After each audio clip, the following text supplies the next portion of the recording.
Welcome to this episode of Bounded in a Nutshell. Remember to take a moment to click on the link below to donate to a very special organization. Figure Skating in Harlem is the first organization in the world to combine the power of education with the grace and discipline of figure skating. It is dedicated to developing confidence, leadership, and academic achievement in young girls from low-income backgrounds. The numerous stories of success from its alumni owe a great deal to the unique blend of mentoring and self-expression that is championed by FSH. Remember, no donation is too small or too large to keep the dream alive for these exceptional young girls. Thank you very much. Enjoy the show. Vince, you're up. Hi. Hi. How's it going? Very well. How are you? Great. Tell me a little bit about yourself and what you're going to be working on. Yeah, my name is Vince, obviously. I normally live in New York, but I fled and I'm back in Texas where I'm from. Okay. Yeah, I'm working on a character named Christopher from US Drag by Gina Gianfrido. I don't know it, but that doesn't matter. Christopher. Yeah. And great. Fabulous. All right. Let's go. Let's do it. Let's do it. Just gonna dim my here.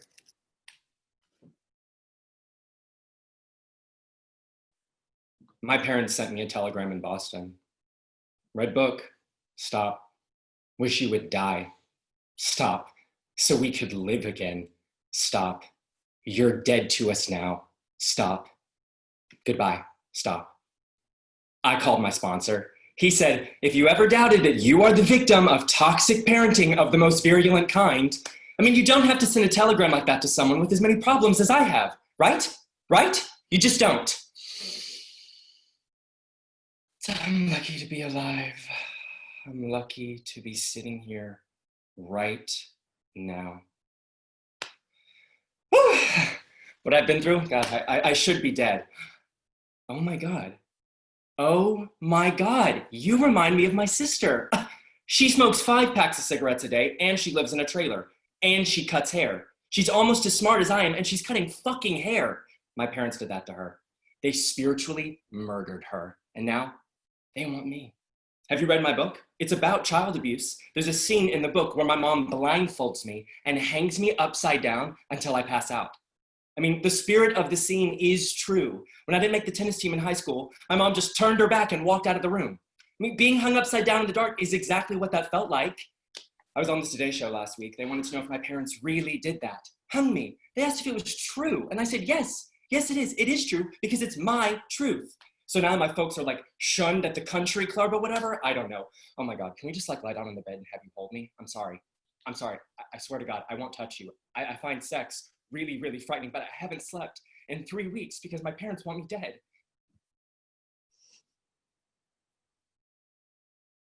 That's great. Thank you so much for that. Very, very good piece. One of the things we talked about yesterday, that was a big theme, is like especially when you're doing a monologue, I'm guessing this is a piece you have for monologues and stuff like that also. Yeah. You really need to identify who it is you're talking to, because that's gonna shift you from being, i.e., narrating this speech you know very well, and actually having a relationship with what you're saying, because that person's gonna affect you. So who are you talking to right now? So this is the first bit of text as an introduction to this character. And this girl, Angela, in the play, I've met her maybe, I'm gonna guess, 30 minutes ago. And I'm an author, and she's come to like bring me to this like Barnes and Noble signing gig. So I don't really know her that well, but I do know that she's here to like make sure I get to my book signing. Okay. So you don't know her that well. So I'm guessing anyone who's willing to open up so much to someone they hardly know so well is pretty self-absorbed, right? I just want to get a sense of Angela listening to you. Do you know what I mean? Like you have to, whether you're doing a piece like this or whether you're doing Chekhov or whether you're doing Shakespeare, as soon as you get to these speeches, let's call them monologues, it's so important to be very specific about the sort of person that's listening to you and what their reactions are to you. And when it is, we don't speak in such big chunks. You know, we're spurred on to keep talking. We're spurred on to keep talking. So there's natural stops in that speech where he could finish talking, but he keeps going. So I want you to be aware of that, and what it is you visualize is, and why you keep going. You don't stop at this point and stop at that point, why you keep going. We want to see those shifts that keep you moving. That's what's going to stop you from getting into this keel, even keel of delivery. Do you know what I mean? It's Sure. the attack. Is the attack as to why you need to keep talking. Does that make sense? It does. So let's go through it step by step. And then I will either raise my hand or like stop you when I think you could have stopped there. So why are you going on? Do you know what I mean? Sure. All right, let's just go by it step by step. If you could just like say stop, I'm dim this. Yeah, I'll absolutely say stop. I'll absolutely say stop and ask you a question, you know. Okay, great. My parents sent me a telegram in Boston. Red book, stop. Wish Okay, you would. I'm going to stop you already. Mm-hmm. Why did you start telling her that story? I think she's asked about, that's a great question. I don't care what your decision is, because that will, if you were doing the play, you'd come to that decision. If you're doing, just give me a decision as what it cannot be is the beginning of a speech. Do you know what I mean? So make a decision. Maybe she's asked why I've been crying. But she's asked why you've been crying, or she's asked why you weren't very friendly to the last person you signed for. Did they remind you of your parents? Did they sort of look, or do they sound like your parents? I mean, why not play with something like that? Well, let me throw that at you. As someone's gone off, she's noticed and gone, is something okay?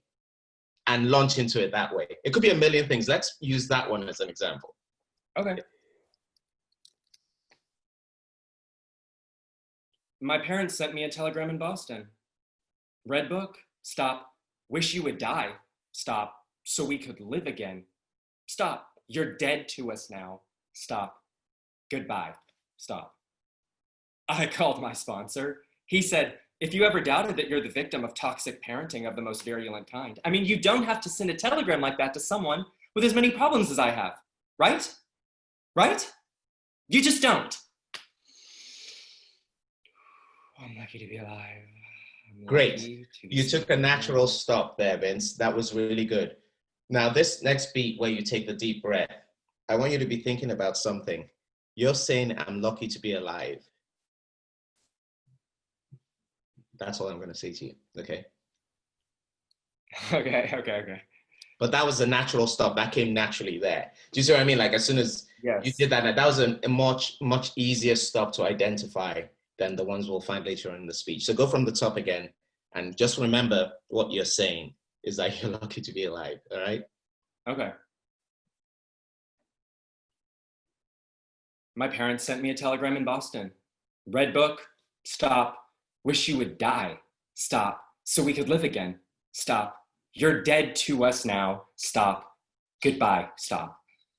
I called my sponsor. He said, if you ever doubted that you're the victim of toxic parenting of the most virulent kind, I mean, you don't have to send a telegram like that to someone with as many problems as I have, right? Right? You just don't. I'm lucky to be alive.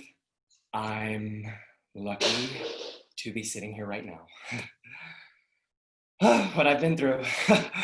I should be dead. Oh my God. Oh my God. You remind me of my sister. She's okay, great. That I'm lucky to be here. That did you feel that wasn't just an action that I've decided to take? It was, yeah. It was grounded in, you're not quite going there, opening up fully, but there was hurt there. Do you know what I mean? Just don't ever let the words come out just because they've been written for you. Do you know what I mean? You know? So that was really very informed. You were almost laughing at yourself. Suddenly there's another shift. There's a new shift here, the sister thing, right? After lucky to be dead. I mean, so again, there's so much you have to do before you say this. It's like, what is it about her that reminds you of the sister? What is your relationship with your sister? Before you go into that, take these opportunities in these beats, not to just make a beat change, but to ask yourself, why that beat is happening. Does that make sense? Totally. Okay, cool. So let's go from lucky to be alive and then organically realize she reminds you of her sister. Do you know what I mean? And, yes. and go from there. Great. Cool. I'm lucky to be alive. I'm lucky to be sitting here right now. But what I've been through, I mean, I should be dead. Oh my God. Oh my God, you remind me of my sister. She smokes 5 packs of cigarettes a day, and she lives in a trailer, and she cuts hair. She's almost as smart as I am, and she's cutting fucking hair. My parents did that to her. Yeah, they spiritually murdered her, and now they want me. Have you read my book? Well, it's about child abuse. There's a scene in the book where my mom blindfolds... Okay, so the want me, I think, is another beat, and that was beautiful with your sister. Do you know what I mean? That was, again, it was informed. Now there's another beat before you go on to, do you know what I mean? It's like, you could have finished there, you know, they want me dead. Have you read my, you know what I mean? Then it's, again, find out why you go from them wanting you dead to the book. Does that make sense? Yeah, there's got to be some transition there. There's got to be some transition. And there's also, it's going to just give you a little bit of time for these people you're telling us about to resonate in you. Does that make sense? Yes. If you go through it on that even kill, you're not giving yourself the opportunity to do any of that. You know, you're telling us that's what's happening, but we're not seeing it happening in you. And at the same time, we don't want you showing us it happening. It's just about giving yourself that space, that synapse between here and whatever for us to see it happening. Does that make sense? Yes. I'll go again. Okay, so from just before they want me dead, then go from there, yeah? Are you, sorry, I'm lucky to be alive part, that part? No, go from you remind me of my sister and keep flowing. Great. Oh my God. Oh my God. You remind me of my sister. She smokes 5 packs of cigarettes a day, and she lives in a trailer. And she cuts hair. She's almost as smart as I am, and she's cutting fucking hair. My parents did that to her. They spiritually murdered her, and now they want me. Have you read my book? It's about child abuse. There's a scene in the book where my mom blindfolds me and hangs me upside down until I pass out. I mean, the spirit of the scene is true. When I didn't make the tennis team in high school, my mom just turned her back and walked out of the room. Being hung upside down in the dark is exactly what that felt like. I was on the Today Show last week. They wanted to know if my parents really did that. Hung me. They asked if it was true, and I said, yes, it is. It is true because it's my truth. So now my folks are like shunned at the country club or whatever. I don't know. Can we just lie down on the bed and have you hold me? I swear to God, I won't touch you. I find sex really, really frightening, but I haven't slept in 3 weeks because my parents want me dead.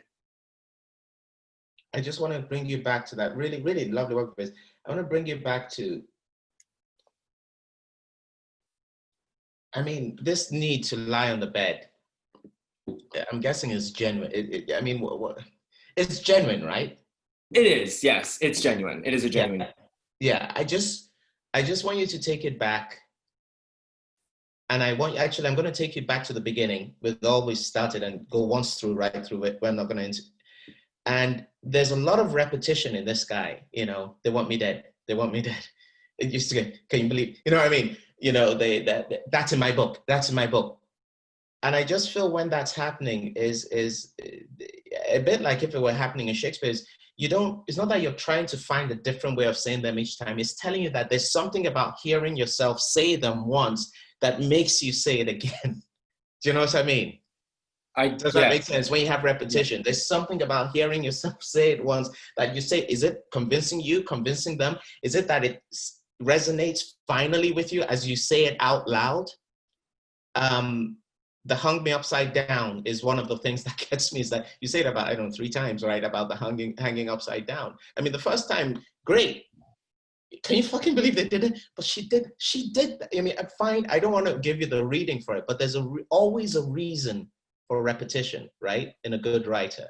So I want you to go through this again.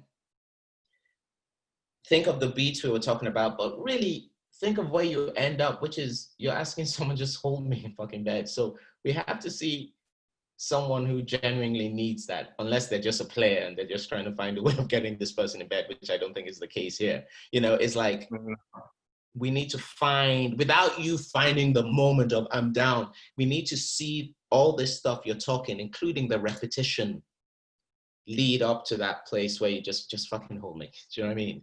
Does that make sense? It does. So, right from the start, and I won't interrupt you this time. From the start of the monologue? From the start of the monologue, let's just give it one right through with all the stuff we've talked about. Great.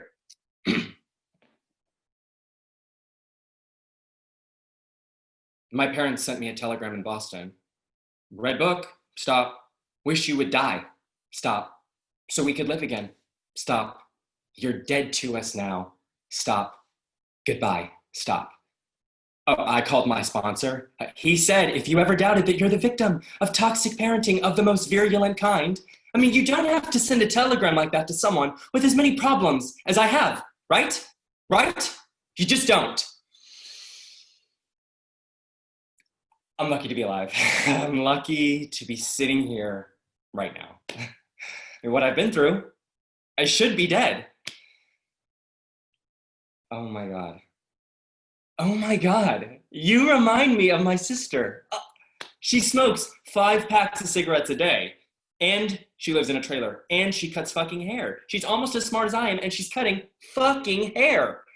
My parents did that to her. Yeah, they spiritually murdered her, and now they want me. Have you read my book? It's about child abuse. There's a scene in the book where my mom blindfolds me and hangs me upside down until I pass out. I mean, the spirit of the scene is true. When I didn't make the tennis team in high school, my mom just turned her back and walked out of the room. I mean, being hung upside down in the dark is exactly what that felt like. I was on the Today Show last week. They wanted to know if my parents really did that, hung me. They asked if it was true, and I said, yes, it is. It is true because it's my truth. So now my folks are like shunned at the country club or whatever. I don't know. Could we just like lie down on the bed and have you hold me? I swear to God, I won't touch you. I find sex really, really frightening, but I haven't slept in 3 weeks because my parents want me dead. Very good, Vince. Thank you. I mean, we can open up for a couple of questions of people who are watching if you want to unmute, but it's very important because a lot of you will be doing pieces you're familiar with and that you've gone through to keep putting the refresh button and asking questions. And then the beats, don't just think of them as beats, because sometimes I hate that word because I say beats and people think, oh, I just have to stop. But it's not about stopping. It's about, because you did a couple of them there where you ran through, but you saw a shift happen. It's not about stopping. It's about what is suddenly in front of you. What is the image you're suddenly talking about? How does that image make you feel? How does it resonate? So it's about literally hitting the refresh button and those deliveries and being aware that there's something actually visceral that actually happens by repetition. If you just say one thing over and over and over, that's the Gregorian chant, that's the whole whatever, it does something to you. So when someone has a phrase written more than one time, you shouldn't think of it, oh, I have to do something different here or something different here. It's like, what is it doing by saying it? Say it out loud. Do you know what I mean? A few times, you know, and it'll take you to a place you might not intellectually know, but it will viscerally affect you in that way. But the adjustments were beautiful. I hope that's refreshed the monologue for you, you know? Definitely. And all that, yeah? Great. Really lovely work. Any questions before we move on to someone else? Any thoughts? No? Okay, let's move on to Pumi. Hey, how are ya? Good, how are you? Good to see you. Good to see you. These have been amazing. Thank you so much for this. It's been a joy doing them, and you guys have been so receptive, and there's so much more to come. So well, tell us a little bit about yourself, Pumi. I know, but people might want to know. I am an actor originally from South Africa, and I've been here since 2013. Studied here, and now working as an actress in both TV and stage. Hopefully, one day film. Just round the corner. Yeah. The piece that I wanted to do, I really had to practice self-control and not want to work Shakespeare with you, because I would only do that for the rest of my life. But I'm going to do a Duncan Macmillan piece from Lungs, a monologue from Lungs. Okay, great. Cool. Launch into it. Ugh.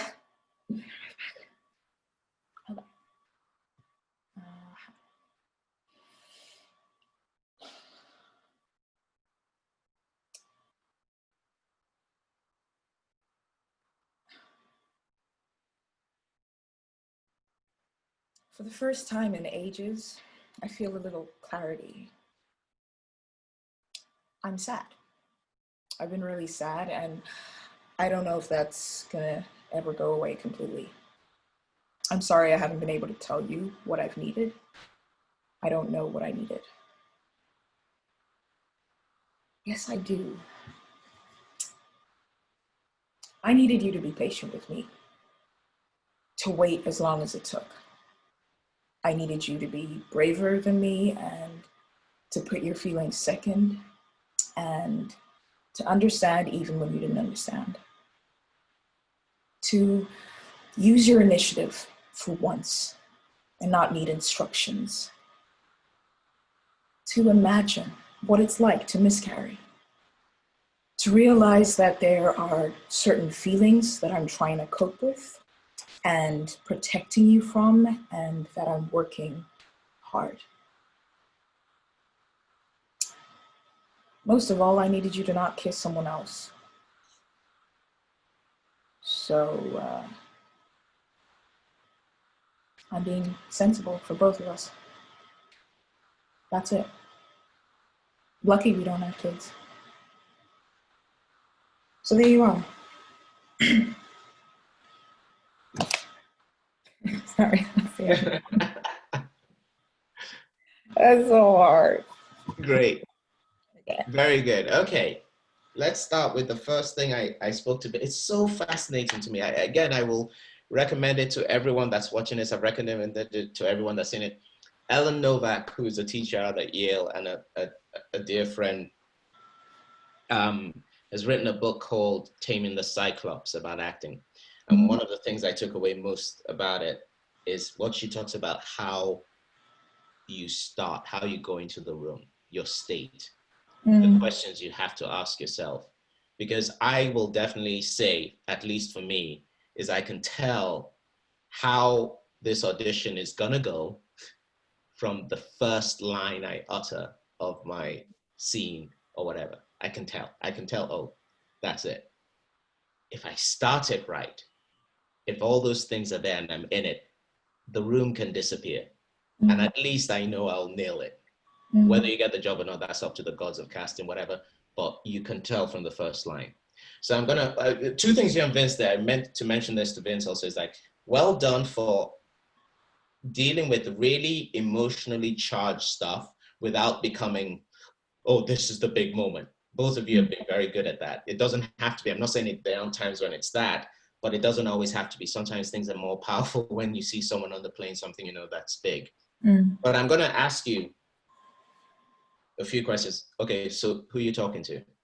Talking to my man's, about to be my ex-man's. Yeah. And he's just told me that he just kissed a girl at work. Okay. He just asked me, why are you smiling? Right. He asked why. Okay. I didn't get the sense of him asking you why you're smiling and the fact that what your opinion was of that question. I didn't get a sense of what your opinion was about him. That opinion can shift during the course of you talking through it. Yeah. But it started again, a bit like Vince did, it started again like the beginning of a speech. Yeah. And in real life, in general, certainly in an audition setting where you have to create a whole world, you have to be launching into something, or be in the middle of something. And we just happen to turn on when we catch you. Does that make sense? Okay. So I want some kind of state opinion at the beginning of that. Let's find it, and then we'll go on as the speech goes, okay? Sure. Okay. Sure. So start with, I'm not going to tell you what it is because I don't know. It could be a million things. Make up your mind. But the guy has started by saying, why are you smiling? Yeah. For the first time in ages, I feel a little clarity. I'm sad. I've been really sad, and I don't know if that's ever going to go away completely. I'm sorry that I haven't been able to tell you what I've needed. I don't know what I needed. Yes, I do. I needed you to be patient with me, to wait as long as it took. I needed you to be braver for me and to put your feelings second and to understand, even if you didn't understand. Okay, start where you're at now. Mm-hmm. Where you're at now, start the speech at the beginning. And imagine I just said, why are you smiling? Why are you smiling? For the first time in ages, I feel a little clarity. I'm sad. I've been really sad. And what the fuck's the line? Yes, good. That's the state. That's the state. He's asked you that. And don't rush. I'm not talking about rushing. You know, the state is whatever. This guy, this motherfucker, has done this and then asked you, why are you smiling? Thank you. And start.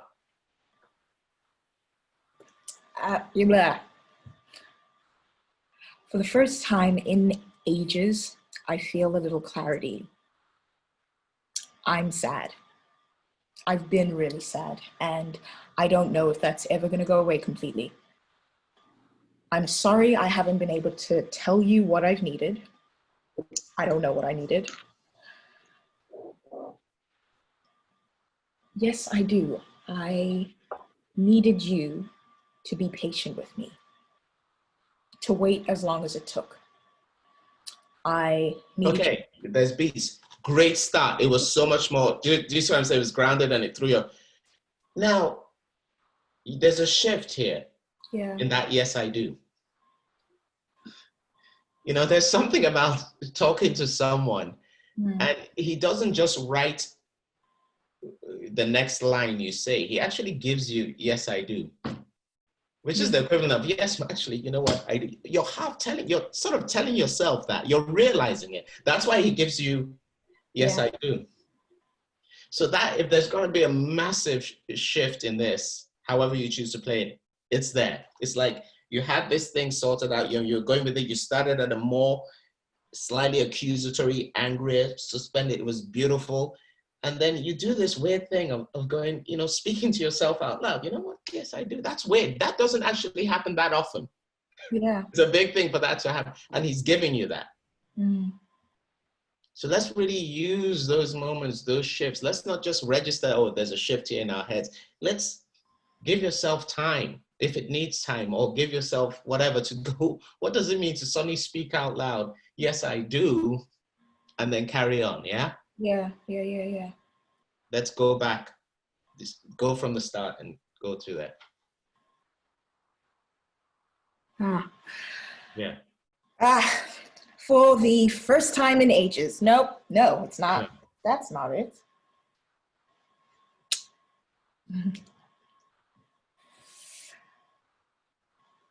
For the first time in ages, I feel a little clarity. I'm sad. I've been really sad, and I don't know if that's ever going to go away completely. I'm sorry that I haven't been able to tell you what I've needed. I don't know what I needed.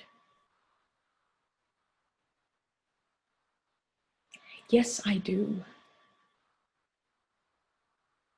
I needed you to be patient with me, to wait as long as it took.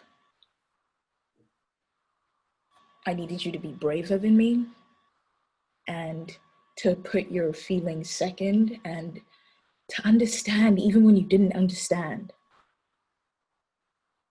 To use your initiative for once. Fumi, this is so beautiful. It's vulnerable, and we're chipping away at something which knowing you, you should be working on, which is that vulnerable Fumi. You know what I mean? That vulnerable Fumi that you don't want to, and that was great. I want you to don't let that go as we talk, keep it going. but listen to the things you're saying to him. You're saying, I need you to be braver. I know I've been a pain. I've needed you. You're asking him for big things. So those are certain things. You're not saying, I need you to be a nice person. I need you to be a good part. You're saying those are certain things you're going, which it's a lot to ask for people, and you're aware of that. Yeah. So there's an element, when you voice that, there's clearly an element of, I know I'm asking for too much.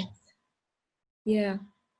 Do you see what I'm saying? Yeah. So it's not just a list, and it's not just I know these, it's ridiculous, but this is what I needed from, you know what I mean? That's why he gives you those things first before he then comes to saying it's over.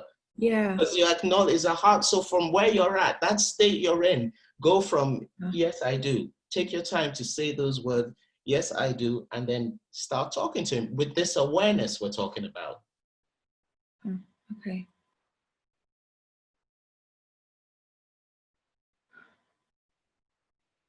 Yes, I do. I needed you to be patient with me, to wait as long as it took. I needed you to be braver than me and to put your feelings second and to understand even when you didn't understand. To use your initiative for once and not need instructions.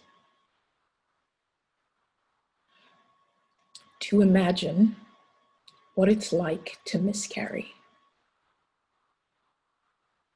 To realize that there are certain feelings that I'm trying to cope with and protecting you from, and that I'm working hard.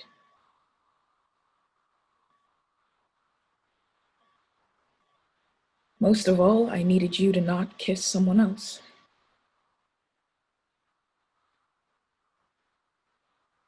So I'm being sensible for both of us. That's it. Lucky we don't have kids. So there you are. Lovely. It's, I think for you,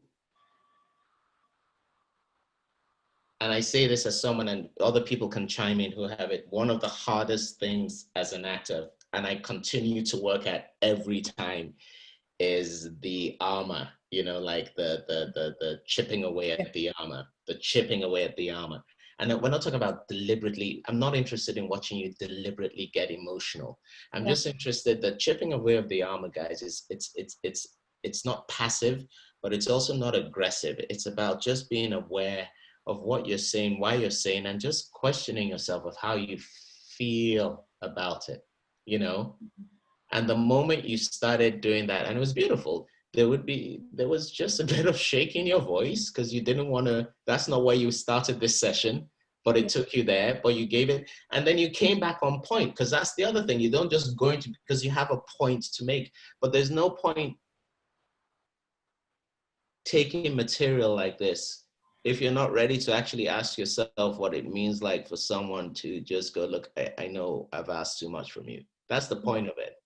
Yeah. So there's a guilt and there's accusation going on in this. And the moment you acknowledge that, but most importantly, the moment you started the scene right, the moment, the journey is so much easier.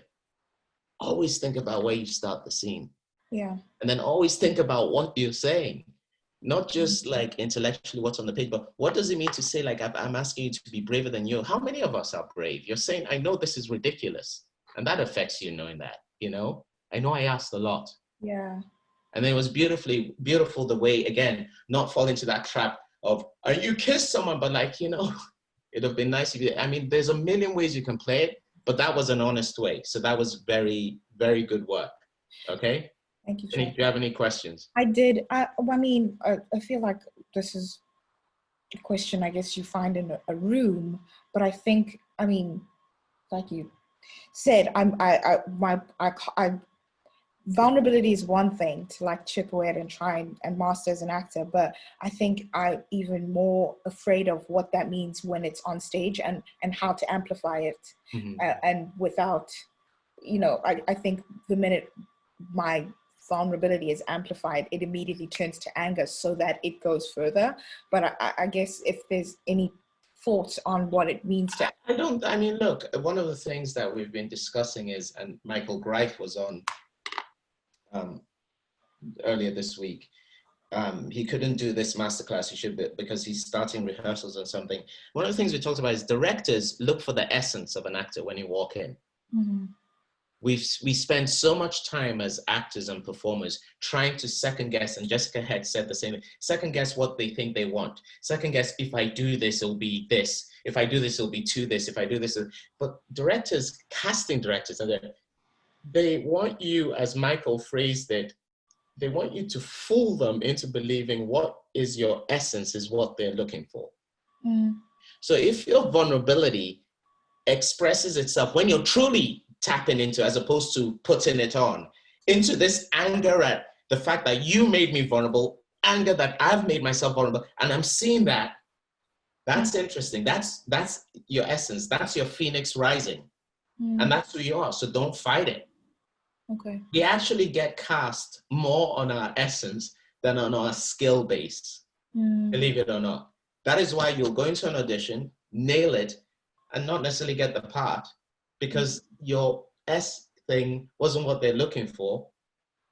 And you'll go to another audition, totally mediocre, but the producers will fight their asses for you because whatever essence you have is what they want, So if that's there, rather than worrying about it coming, that's how it happens. I know when I get angry, for some ridiculous reason, I cry when I'm really angry. That's how Chuck, gets angry. And that's how, if I were really tapping into an emotion in a scene, that's what would happen. That's my essence. Okay. Everything else we do, practicing skill sets, voice work, is a way of creating a vehicle for our essence. Is the card in which you sit in. Your essence is ultimately what we're interested in. It's just the other stuff is the vehicle to get you to point A to B. But that's what's there. So if that's your essence, embrace it, okay? Okay. That was really good work, because that anger you're talking about was coming out, but you were sitting on it. And depending on character to character, this character needs to do that because you don't want a domestic. If you were a tyrant and an uburwa, you'd let it come out because you have everyone below you. You could take heads off. If you're a Lady Macbeth, you'd be dealing with it differently in front of people than you would be later on. Do you know what I mean? Totally. That is your essence. You just need to know how to channel it. Does that make sense? Totally. Yeah, don't ever deny it. Okay, great. All right, moving on. Who's next? I think it's Dan. Dan should be next, right? Yes, hi. Hey. Thank you for letting me jump the queue. Fantastic. Yeah, that's okay. You ducks out. We want everyone that signs up to have a chance to work, because it's very important that it's not just about turning up and donating, that you get a chance to get things out of your system. So tell us a little bit about yourself and what you're doing, Dan. Well, I'm in my office at the American Shakespeare Center, where I've gone from full-time furlough to part-time furlough. So sort of unexpectedly, I'm back to work. Oh, great. That's God. A good thing. Yeah, no, it's amazing. It's really. And thank you for letting me act. It's not something that I do professionally or get the opportunity to do for fun. So great. Thanks. I think all great directors have to at some point experience what it is to act, and Dan is a wonderful director. Okay, what are you going to do for us today? I'm going to do some Brutus that I've just had stuck in my head for a few weeks now. So great. That'd be good to say aloud. Great. All right.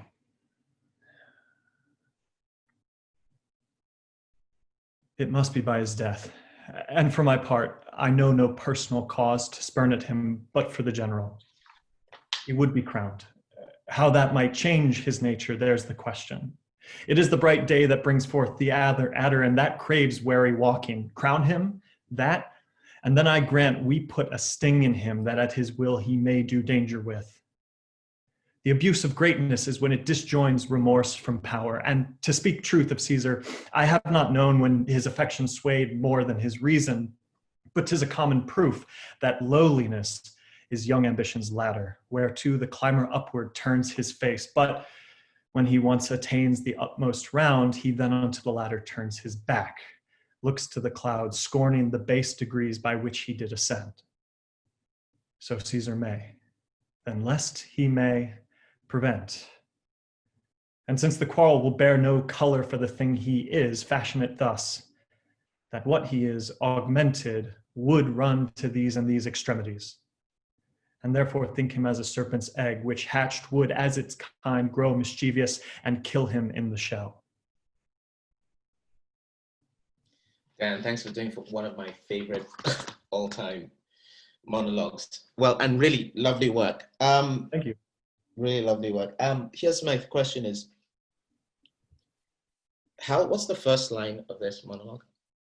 It must be by his death. And Which is a conclusion. Right, So and that's totally why it's the whole structure of what a monologue is by starting with the conclusion. Yeah, no, it's totally fucked up. It's awesome. Yeah, which is, I'm trying to struggle to think another speech that he does that with. So you're launching into what is normally structurally something where you build up your argument, thesis, antithesis, and then conclusion. But you're starting with the conclusion. So my whole thing, again, is about where you start. Yeah. It must be by his death. Is that just that's a line on its own, right?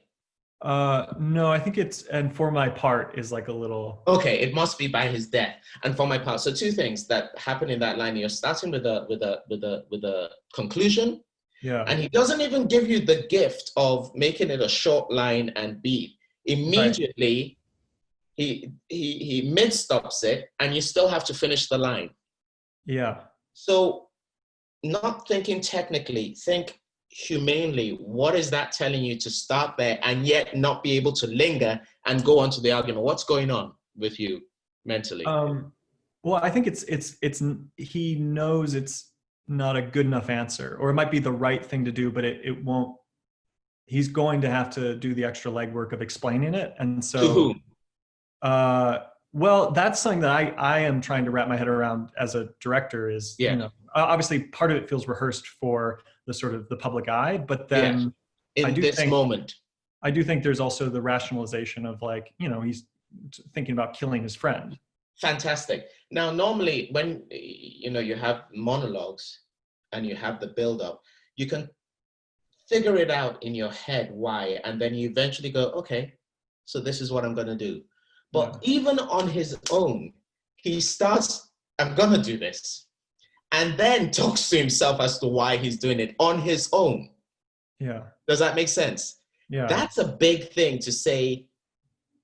You've come to a conclusion. It's just you and your decision, yet you feel you have to talk yourself through it. Does that make sense? Mm-hmm. So with that in mind, give me a bit more emphasis on that's it, and then explain to yourself. Just have that, whatever that means to you viscerally. That's how I want you to start it, okay? And take your time, however time you need before you start with your conclusion. Okay. Yeah.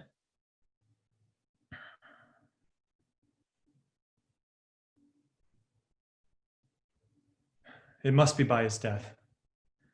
And for my part, I know no personal cause to spurn at him, but for the general. Okay, I want you to take it back. I want you to just play in your head what you must have been saying in your head or thinking about, so that it must be by his death is the answer to a question.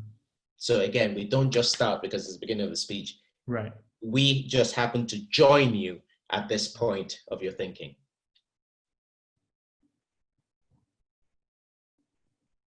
It must be. And I'm going to throw something else to you. Yeah. Which you as a director should pick out is, that's a completely monosyllabic line, is it not? Yeah. And monosyllables, if there's a general rule, be aware of them because they're very hard to say with clarity fast. At the same time, you don't want to get too pedantic about it, but it's an entirely monosyllabic line. Yeah.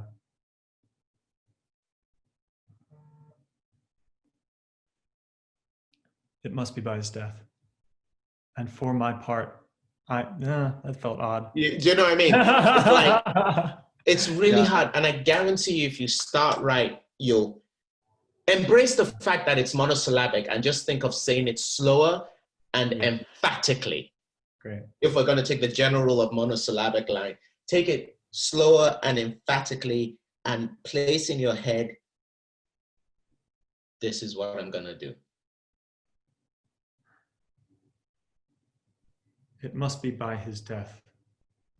And for my part, I know no cause to spurn at him but for the general. He would be crowned, and how that might change his nature, there's the question. It is the bright day that brings forth the adder, and that craves wary walking. Great, that was so much better. I'm going to stop you. Do me a favor, since we can all see you on the camera.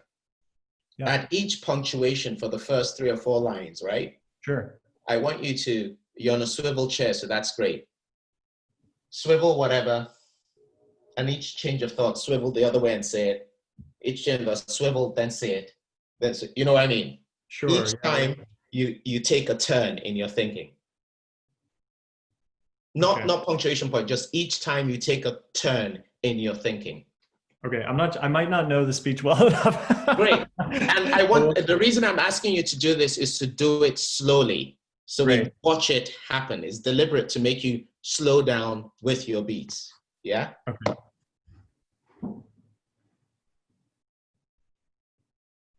It must be by his death. And for my part, I know no personal cause to spurn at him but for the general. He would be crowned. How that might change his nature, there's the question. It is the bright day that brings forth the adder, and that craves wary walking. Crown him, that, and then I grant we put a sting in him that at his will he may do danger with.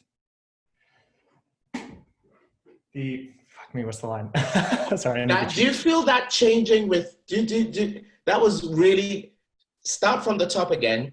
Yeah. But I genuinely want you to be very deliberate is, don't start speaking while you're swiveling, swivel, and then speak. That will give you time to know what you're saying next, right? Gotcha, okay. So, okay. Start with me in It Must Be By His Death and whatever. Right. Emphatic, an entirely monosyllabic line. It must be by his death. And for my part, I know no personal cause to spurn at him but for the general. He would be crowned. How that might change his nature, there's the question. It is the bright day that brings forth the adder, and that craves wary walking. Crown him, that, and then I grant we put a sting in him that at his will he may do danger with. The abuse of greatness is when it disjoins remorse from power. And to speak truth of Caesar, I have not known when line. I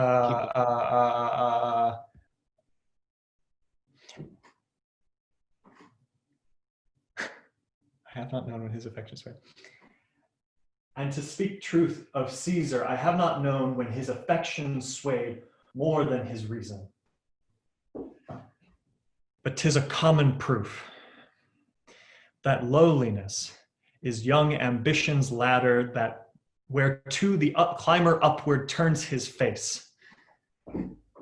But when he, and this is where I lose the monologue, which is actually something that I need your help with. I just want you to know that even though that was weird for you, the clarity of the whole thing and the sense of a guy making sense to himself really came out in that. You know what I mean? Really came out. And it feels stilted. But those turns that I was making you do physically are the turns you have to think of as you go, whatever, so that it doesn't become like, you're convincing yourself as you go, right? So now forget the turning. I want you to internalize what you just did. Okay. And give me the monologue again. What was the question you said you had? You're about monologues, you were asking. Oh, well, where the monologue goes into free fall for me is that ladder metaphor. Yes. And I can't tell if it's intentionally opaque because Brutus's thinking is not super clear here. That ladder metaphor is very interesting because if you were doing the game I just showed you, you wouldn't swivel. You would stay in one place for the longest time. And it's deeply uncomfortable having spent most of the monologue swiveling every other sort of few words. And then suddenly this metaphor happens. And there's a reason. You got to ask yourself as an actor, suddenly he gives me this most elaborate thing. And I don't know. I'm not going to tell you what that should mean to you, an actor. But you as an actor, the minute you as an actor or you as a director recognize something has shifted in the way he's thinking, find a way to make it real for yourself. Does that make sense? No, totally. Yeah, I'm trying to think as I'm thinking about the piece and working on it, trying to decide or figure out if he has this complex metaphor in his head that he understands and is trying to communicate, or if he's figuring out the complex metaphor like as he says it. Make one of those choices for me.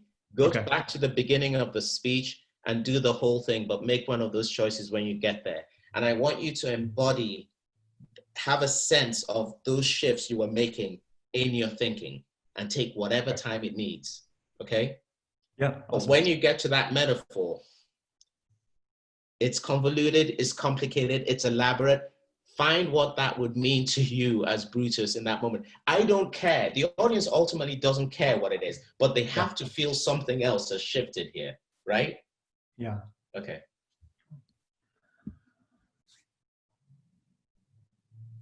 Go uncomfortably slowly and saying it must be by, just to the point where not stupid, but it shouldn't feel normal for you. Just try that for me to start with. It must be by his death. And for my part, I know no personal cause to spurn at him but for the general. He would be crowned. How that might change his nature, there's the question. It is the bright day that brings forth the adder, and that craves wary walking. Crown him, that, and then I grant we put a sting in him that at his will he may do danger with. The abuse of greatness is when it disjoins remorse from power, and to speak truth of Caesar, I have not known when his affection swayed more than his reason, but 'tis a common proof that lowliness is young ambition's ladder, whereto the climber upward turns his face. But when he once attains the utmost round, he then unto the ladder turns his back, looks in the clouds, scorning the base degrees by which he did ascend, so Caesar may. Then lest he may prevent. And since the quarrel will bear no color for the thing he is, fashion it thus, that what he is augmented would run to these and these extremities. And therefore think him as a serpent's egg, which hatched would as his kind grow mischievous and kill him in the shell. Dan, that was great work.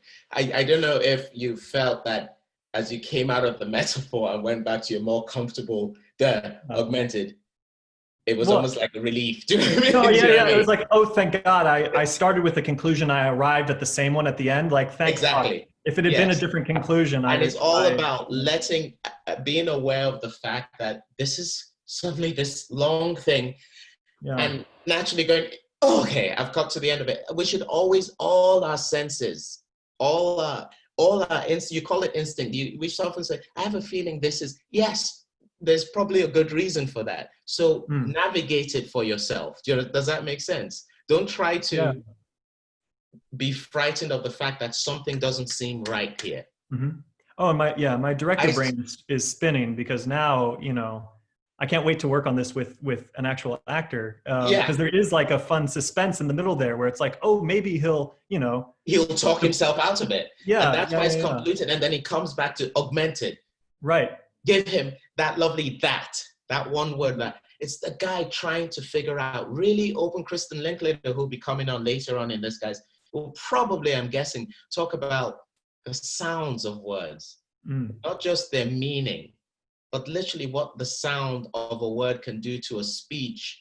A word like augmented, or just a simple word like that, you know, and there are these wonderful moments of pause. I'm glad I didn't have to talk to you much about line endings and stuff, because you as a director know that very well, having worked with you before. I know you were excellent, you used those really well, but those would come in very handy in this speech, you know.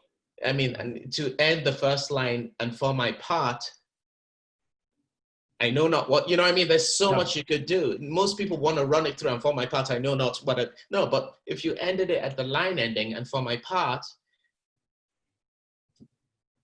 I don't know. Do you know what I mean? There's a million ways you could do it with the line and the structure. And I'm sure I'll talk to more people about it that might be doing Shakespeare, but great work. I hope that helped with whatever, and shoot me some questions as you plan your production of it and stuff like that. But great work, Dan. Really good. Thank you so much. It says my internet connection is unstable, so this is probably a good time to go. Great. Okay. Thank you all so much. I'm sorry I have to leave early. Go do your thing. If you're recording, I hope I can watch it. Yes, we're recording, and we're gonna archive all this for people to watch and stuff like that later on. Amazing. Well, thank you so much. Bye, everyone. Julian, where are you? Yeah, hi, I'm Julian. I'm here in Park Slope, Brooklyn. Hold up here. I've been in the city a while. I'm from California originally. The work I do is really more, I've managed to keep my hands in both TV and theater, but the work I do in TV is more like sitcom, and that extends to theater as well. But aside from the show we did at the Public, which is where you and I met, of course, I did a show called Here Lies Love. But other than that, I just have a great admiration and reverence for Shakespeare, and so I thought I'd take this opportunity to do some work on it. Great. I'm really glad you're doing that, and it's good to see you again, and congratulations on the lovely TV work you've been doing and stuff, mate. Thanks. What are you doing for us? I'm going to be doing Hamlet from, I'm blanking on the name of the play. Yeah, I think you know what I'm doing. All right. Yeah, it's great. All right, shall we? Yeah.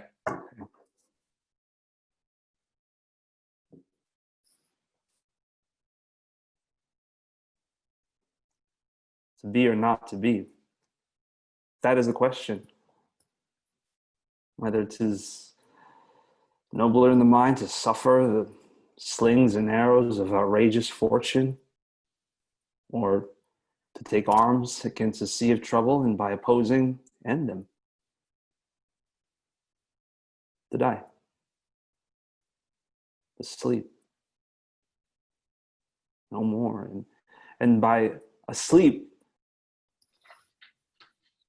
to say we end the heartache and the 1,000 natural shocks that flesh is heir to. It is a consummation devoutly to be wished. To die. To sleep. Sleep. Chance to dream. Aye. There's the rub. For in that sleep of death, what dreams may come when we have shuffled off this mortal coil and must give us pause. There's the respect that makes calamity of so long life. For who would bear the whips and scorns of time, the oppressor's wrong, the proud man's contumely, pangs of despised love, the law's delay, the insolence of office, and the spurns that patient merit of the unworthy takes when he himself might his quietus make with bare bodkin? Who would Fardels bear to grunt and sweat under a weary life, but that the dread of something after death, that undiscovered country from whose bourne no traveler returns, puzzles the will and makes him rather bear the ills that he has than fly to those that he knows not of.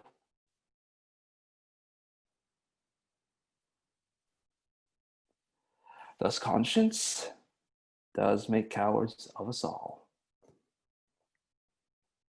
Thus the native hue of resolution is sicklied over with a pale cast of thought. And enterprises of great pith and moment,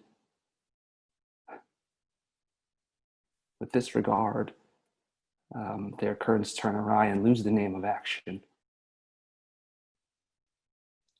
Thanks, mate. Well done. Very brave. I love that. I remember a funny story of when Tony Hopkins was auditioning for, I think it was Tony Hopkins was auditioning to join Laurence Olivier's company at the National Theatre, and Olivier had just come off doing Othello. I think it was Hopkins, and he asked Hopkins what he was going to do for an audition piece, and he did. He said, "I'm going to do Othello," and he was like, "You cheeky bastard." That's kind of how I feel about Hamlet. No, let's talk some. All right. The usual questions I'll always ask is, where's Hamlet's head, or where's you, the actor, deciding his head is at when you start the speech? Who the hell are you talking to when you say to be or not to be? This, I'll have my choice, you have your choice. What does a monologue, a soliloquy, mean to you? Like, are you one of those that wants to internalize it, or are you one of those that wants the idea of giving it out to someone? Those are a big decision on how you start this. The most famous beginning of a speech in history, you kind of have to know what that is. Yeah. Because that's not just a technical thing. That will define, guys, how you start a speech, and who you've put in your head you're saying it to will define how you start it, why you start it, and will constantly be a reminder of what your goal is by speaking to them about it. Does that make sense? Mm-hmm. Yeah? Yeah. There's a big difference between starting to be or not to be, trying to talk yourself out of suicide. You're going to do that very differently from if you start to be or not to be, trying to explain to someone why you must commit suicide. So the why, how, and who you're talking to will really affect everything, okay? The other thing I'm going to say to you is, do you have the text in front of you? Yeah, I do. I want you to really, really be rigorous. Do an exercise for me where you do not take any pauses. Let's just go back to the very basic structure of Shakespeare. Do not take any pause you're going to take in thought. Do it at the end, the physical end of each line. Not in the middle, not when your sensibilities tell you, this is where I would pause if I was talking to someone. Just the only pause, not to rush the line, but the only pause you take at all, strictly at the ends of the line. And can you do me a favor, before you do this, can you read out for people listening the last word of every line from the beginning of the speech to the end? Just read them out. Just say them normally. The last word. Sure. Question, suffer, fortune, troubles, sleep, end, shocks, consummation, sleep, rub, come, coil, respect, life, time, contumely, delay, spurns, takes, make, bear, life, death, born, will, have, of, all, resolution, thought, moment, awry. And then I just didn't include the... that's just, you could almost know exactly what the speech is just reading those last lines. Life, how many times does it mention life, death, and all that. So let's just do that and just go to the end of the line and try and just slightly amplify the last word at each line. Okay. Just slightly, too loud, not loud, just amplified somehow. Yeah. Sure. Mm-hmm. To be or not, in a purely technical form, or Just do bearing it. that in mind Don't as say technical. Say very as simple as you can. Okay. You could almost read it if you want to. Okay, sure. To be or not to be, that is the question. Whether it is nobler in the mind to suffer the slings and arrows of outrageous fortune, or to take arms against a sea of troubles, by opposing end them to die, to sleep no more, and by asleep to say we end the heartache and the thousand natural shocks that flesh is heir to. 'Tis a consummation, devoutly to be wished, to die, to sleep perchance to dream. Aye, there's the rub. For in that sleep of death, what dreams may come, when we have shuffled off this mortal coil, must give us pause. There's the respect that makes calamity of so long life. For who would bear the whips and scorns of time, the oppressor's wrong, the proud man's contumely, the pangs of despised love, the law's delay, the insolence of office and the spurns that patient merit of the unworthy takes, when he himself might his quietest make with a bare bodkin, who would fardels bear to grunt and sweat under a weary life, but that the dread of something after death, the undiscovered country from whose bourne no traveler returns, puzzles the will and makes us rather bear the ills we have than fly to others we know not of.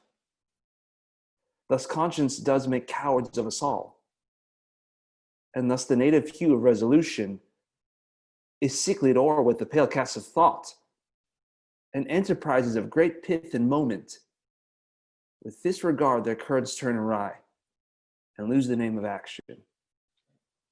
How did that feel to you? Oh, really nice. Clarity wise. Yes, clarity. That felt very clear. Yeah. The thing with the structure, while I had you do this, is that in these most difficult or seemingly difficult of speeches in Shakespeare or scenes in Shakespeare, he does them in verse often. Mm-hmm. And we're usually scared of verse and we just think, oh, these are a whole set of rules we need to, when actually there's these basic rules that will sort of make your life easier for you. And the thought that people often call Shakespeare the most, well, he is the greatest writer of all time, but he's also the greatest director of all time. Because by ending those lines where he did, he's literally directing the actor as to where he has to take breath and figure out what he's going to say next, and telling him that, you know, it's okay, you know, to take a beat there, and we'll suspend, we'll wait for you, and you navigate your way through. When you start trying to make it quote unquote uber natural, it's very hard to keep the sense of what you're saying, you know.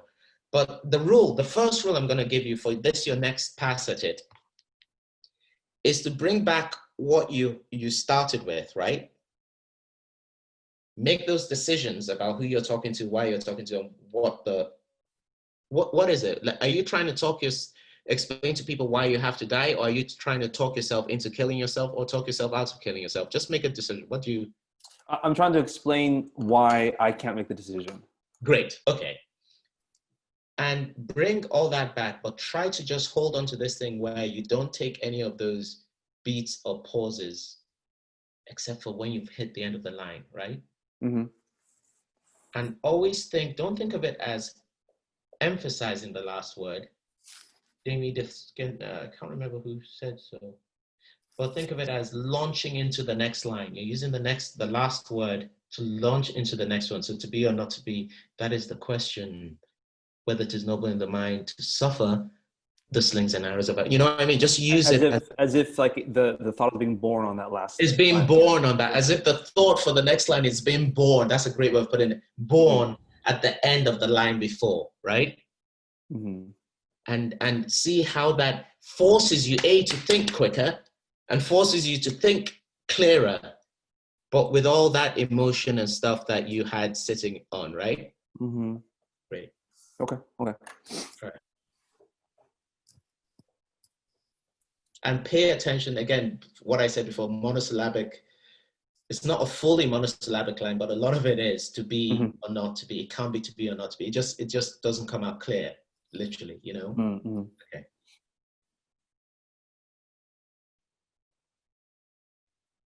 To be or not to be, that is the question. Whether it is nobler in the mind to suffer slings and arrows of outrageous fortune, or to take arms against a sea of troubles, and by opposing end them, to die, to sleep, no more. And by a sleep, we say, to end the heartache and the thousand natural shocks that flesh is heir to. It is a consummation devoutly to be wished, to die, to sleep. Fabulous. I love that. Yeah. Now, go back, Uh-huh. do it. Have that sense. I don't need you to do it all the time, so I don't want it to become pedantic. I want you to know you have that in your arsenal. Okay. And go for it. Just know you have that in your arsenal to use when you need it. Okay.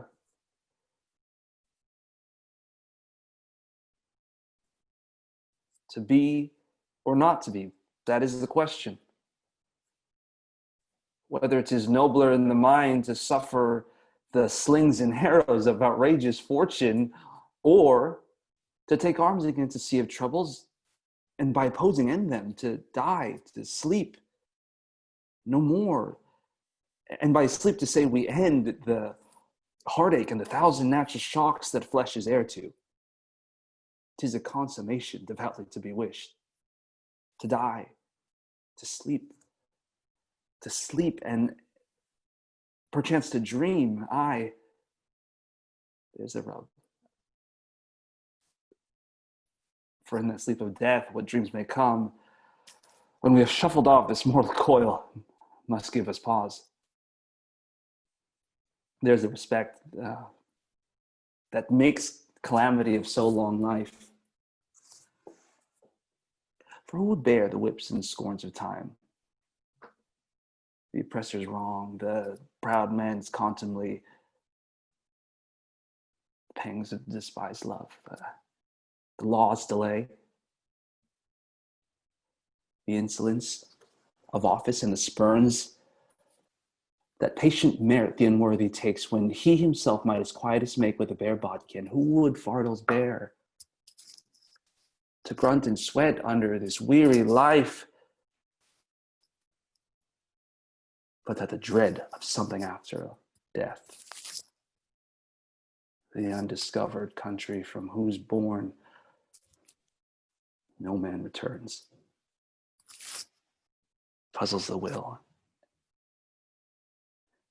and makes us rather bear the ills we have than fly to those we know not of. Thus conscience makes cowards of us all. And the native hue of resolution is sicklied with the pale cast of thought. And enterprises of great pith and moment, with this regard, their currents turn awry and lose the name of action. Lovely. I could spend all day with you here, but towards the end of it, you're not as familiar with but in the beginning, do you see how much time you buy to find what you're thinking? You have to have a very clear idea of what you're saying, but just because you know the speech, the words will come when they will come. Does that make sense? Mm-hmm. So it was really beautiful when you had it, and it works. I find that rule. Here's a general thing for you guys. When it seems least logical to keep going to the end of the line and take a beat before, that's probably when it's going to work the most surprisingly for you and for those listening to you. Can you say that again? When it seems the least logical to go to the end of the line and suspend before going to the next line, that's probably when it's going to be the most surprising and clear for those listening to you. Do you know what I mean? You go look at the Hermione speech in front of the council where she takes beats at the most odd places where you want to run the line, but Shakespeare gives her the end of the line in weird places. Why does he do that? Because the woman has just had a bloody baby in prison and is tired, and she's a princess, and she's being made to stand in the commons barely after birth. So of course her thoughts aren't moving smoothly like we would in a conversation. They're being suspended and stopping at weird moments. But as the speech goes along, as she gets stronger and finds her voice, those end of lines come in more logical places. Does that make sense? So really, I would say try it with the rules rigorously. The harder it seems, try and make it work and see how you can work backwards and make it a logical choice for yourself. You know? Can I ask you a question? Yes. In relation to the punctuation, what do you think has more punctuation power? is a bit dodgy because often punctuation has been put in later on by an editor, and editors will have their views of punctuation. I find I adhere more to punctuation per se in prose than I do in verse. In verse, I tend to think more of line structure than punctuation. Verse. Yeah, but in prose, I tend to, usually the editors are very good at bouncing around with the punctuation. In that, you know, if you take Hamlet, or that I have of late, but wherefore I know not, lost all my mirth, forgone all. You know, that's prose. You know what I mean? But, you know, and the punctuation of that is actually easier to flow with in the conversation of the whole thing. You know, but I would say my general rule is that I often use the punctuation if I find it helpful. I think that should be the rule. If you find it helpful, use it. But when you're in verse, I would say look at line structure ahead of a comma or semicolon. Yeah. That's my take on it. Different people might have other takes. Great work, Julian. Great. And thank you for launching into that, you know. Appreciate so who do we have next? Joanna. Now we have Joanna. Yeah, no problem. Can I ask really quickly what you said about the at least logical when you get to the end of the line? Do you mean just Shakespeare or just like in any kind of play? I know it more in Shakespeare, and I think a lot of people in and around that wrote around him and stuff like that, it's the same rules they followed by, you know, the sort of like verse structure and things like that. So I generally use it if I'm doing Marlowe, Shakespeare, any of those guys. Jacobean plays is the same thing. It's just that Shakespeare happened to be, you know, the best at it, you know. That's true. Yeah. Great. Okay. So tell us a little about yourself and what you're going to be doing for us today. Sure. I'm Johanna Grisey. I live in Brooklyn. I'm still here. I'm an actor, singer. I do, I love to, you know, get more regular TV roles. I've done some like independent TV, and I've done like a lot of core background work and a lot of independent theater, like off Broadway. So I'm just keeping working on my craft and everything. Great. And I love what you're saying. Like you always have such good like sayings and such great wisdom about your essence, because that's just such a great reminder of like, you know, you're not always going to get it just because you've done a great job. Yeah. We've all had that. I've had it where I'm like, that was one of my best auditions. What's wrong with you people? Yeah. There's no rhyme or reason to it, and it's just I was saying to some people, like someone like Ivo Van Hove, he knows within 7 to 10 seconds of you being in the room whether he's going to use you, and it's nothing to do with how good your audition is or Exactly. that. It's that, I mean, you have to go in there and give a great audition, and that's up to you. But the work is up to you. The decision isn't. That's how you should think about it. You know what I mean? Yeah. Exactly. All right. So what are you doing for us today? I'm going to do a monologue from Watch on the Rhine. Do I just do it or explain it first? I forget. Yes, explain it, because I'm not familiar with it. So. It is a play by Lillian Hellman. It's about this husband and wife who, mainly centering on the wife who lived away. She used to live in pretty much very comfortable circumstances, and now she lives in Germany with her husband and 3 kids. And they've just come back. She hasn't seen her family in a very long time, like 20 years. And basically it's because this is during World War II, and her husband is basically an outlaw. He's fighting against the Nazis. He's one of the resistance fighters. So in this scene, we find out that one of the other fighters had captured, and he's going to have to leave and go back and try to rescue him. So he's basically not going to be able to stay with us. He has to go back, and I guess that's the main gist of it. So great. Okay, so go for it. all right, cool. Thank you. Get a sip of water real quick.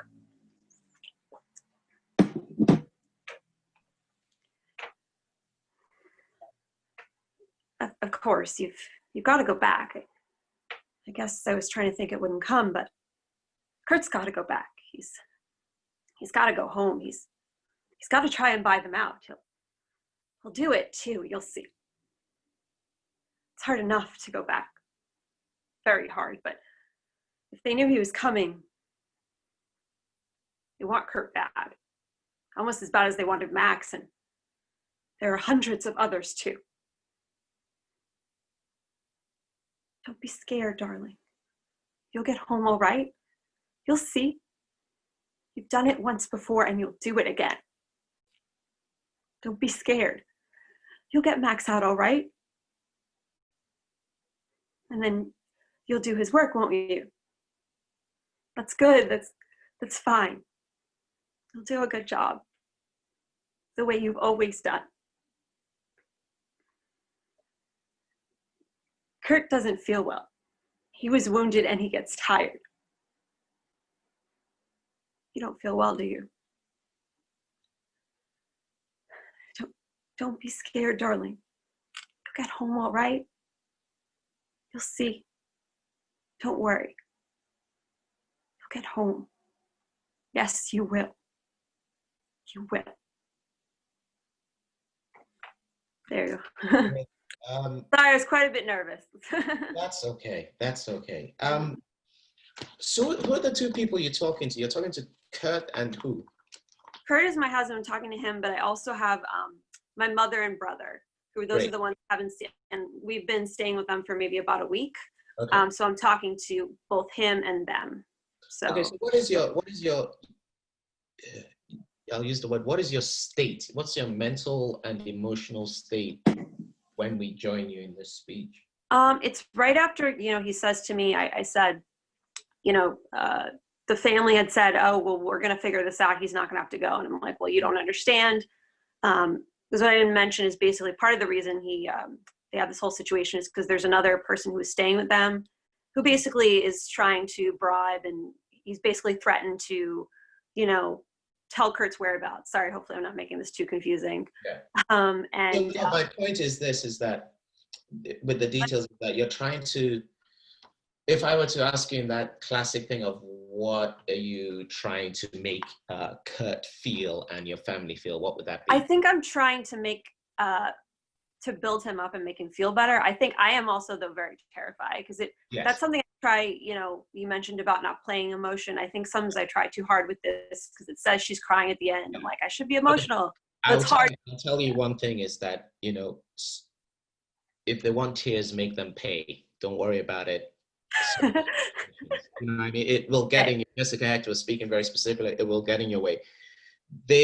Whether the writer's written tears or not, when you go into that room and you're doing what they want to see is truth. They don't exactly care about, But my main point is, isn't it always interesting that when we as actors often are doing a scene with someone on their deathbed or doing a scene where someone like Kurt needs you, we always go to ourselves, like how we're feeling, to show ourselves. And we often forget that I know if someone I love is dying, I want them to see me going, you're not going to die, it's going to be fine.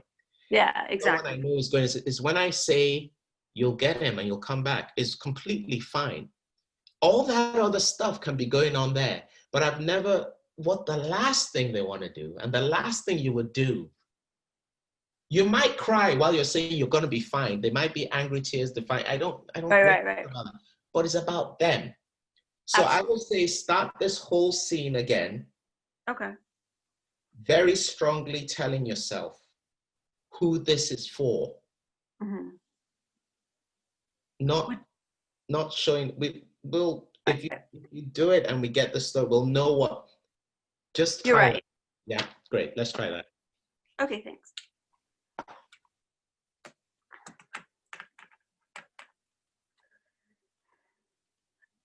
of course, you've got to go back. I guess I was trying to think it wouldn't come, but Kurt's got to go back. He's got to go home. He's got to try and buy them out. He'll do it too. You'll see. It's hard enough to go back.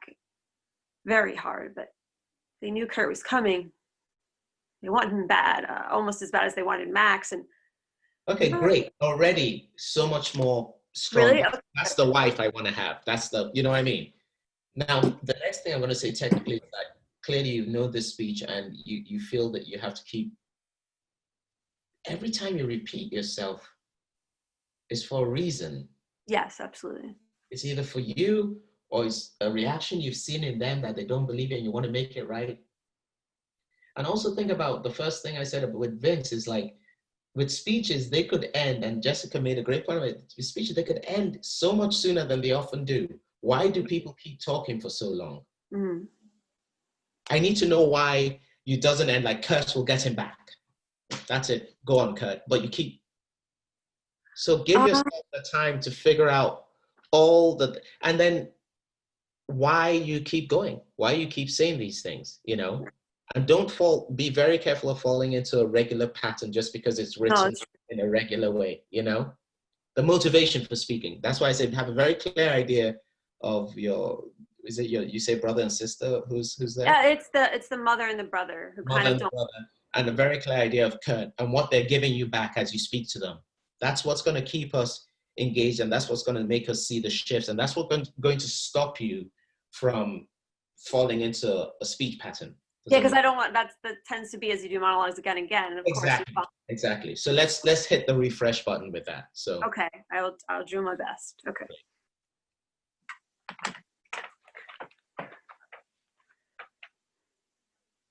Of course, you've got to go back. I guess I was trying to think it wouldn't come, but Kurt's got to go back. He's got to go home. He's got to try and buy them out. He'll do it too. You'll see. It's hard enough to go back. Very hard. But if they knew Kurt was coming, they want him bad. Almost as bad as they wanted Max. And there are hundreds of others too.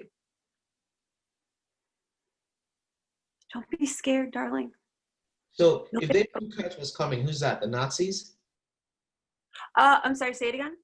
Who's they when you say they knew he was coming back? Yeah, Nazis or just the government, yeah. That's very different. You see, that's what I mean about a shift, is you've gone from saying, Kurt he'll pull this off. I have faith in my husband. He's the man. Yes, yeah, definitely. Thought saying, but there's a big but. You don't say it, but there's a big but about if they knew he was coming back, they want him bad even worse than Max. That's a different place. That's a different. Yeah, absolutely, absolutely. Yeah, because they could also not. There's no way you can use that phrase to big up someone. So this is the armor. This is the armor crumbling. And I think that's the thing with this woman is that's why this speech goes on. Is that she's here, and the next minute she's here. Yeah. Up and down, up and down. So really make sure. So there's no way you can say that in the same tone as Yeah. So start again. Okay.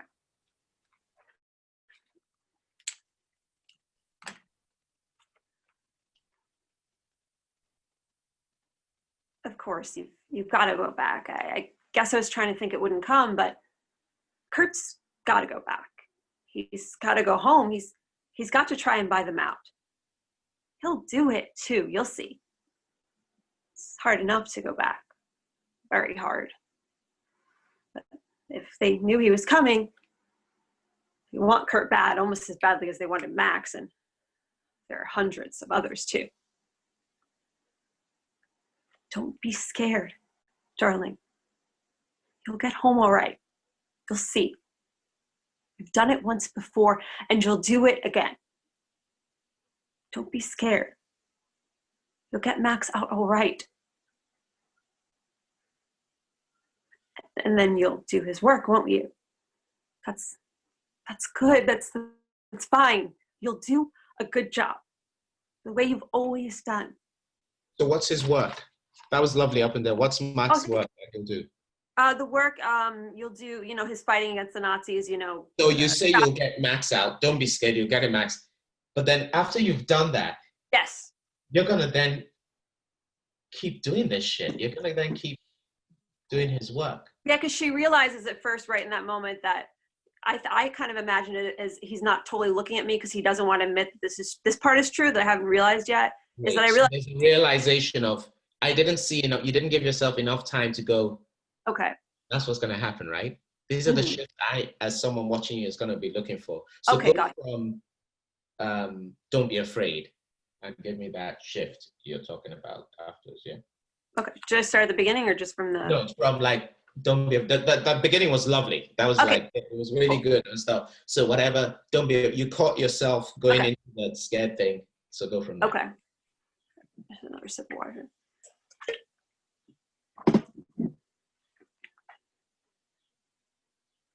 Don't be scared, darling. You'll get home all right. You'll see. You've done it once before and you'll do it again. Don't be scared. You'll get Max out all right.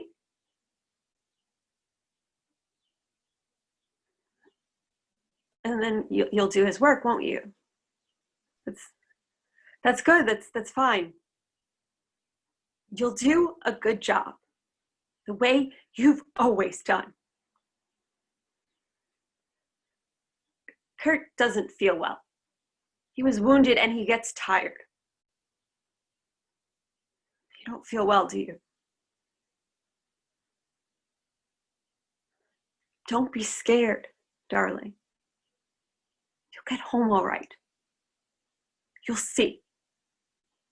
Don't worry. You'll get home. You will.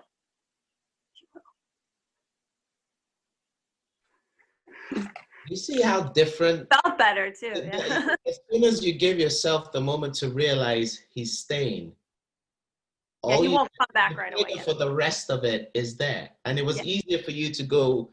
You were saying he's getting back, but I knew you were scared. You know, you didn't have to play scared. I knew you were scared because of the realization that you're gonna carry on. So it's so weird. You know this. It's so weird. We're here because you know this speech, and it's so easy to just do it and forget why we're making these shifts and movements. Absolutely, yeah. Don't ever think of beats again, like I said to Vince, as beats. They're things they're giving you. That's why it's so important to picture your state and picture who your listener is and what they're doing, and use that.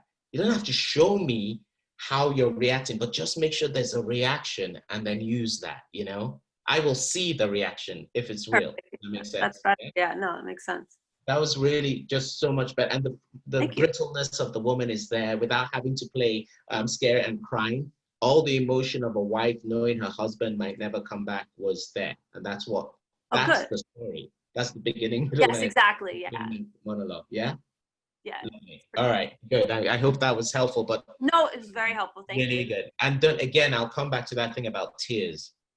The guy might have written it, but you're the one acting it. And if you do tears that don't feel right, they're not gonna tears on. I doubt there's ever been a job that you've landed from tears. It's about no. Okay, great, excellent. Well done, John. Like, because sometimes that stuff like that'll just happen if I just do it a certain way. So it just has to go with it, I guess. Absolutely. I will. Anyway, if we have time, we'll mention some more examples of that. Well done, John. Thank you so much. Oh, it's a pleasure. Crash. Hey, how's it going? How are you, Crash? How are you, mate? I'm good. How are you, brother? Good. What do you have? Tell us a little about yourself and what you have for us today. Cool. So like Vince, I'm hiding in Texas. I was in LA before, and I'm going to New York later. And in the meantime, I've been doing a lot of writing and directing for film and stuff too. So I just thought I'd do some of that work here since there's, stamp permits and stuff. So, yeah. So I'm doing a little bit of that, but I'm missing, I started off as an actor getting my MFA at Houston, do a lot of Shakespeare and stuff. So I was going to brush off something that I haven't done in a while. I was going to do some Rogan Peasant Slave. Which one? Rogan Peasant Slave from the play. Always happy, anything from, always happy. And I'm going to use the space a little bit, I think, because he's in the Great. All right, cool. So.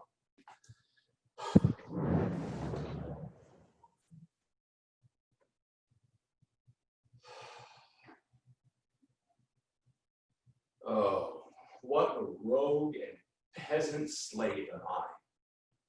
Is it not monstrous that this player here but in a fiction, in a dream of passion, could force his soul so to his own conceit that from her working, all his visage wan,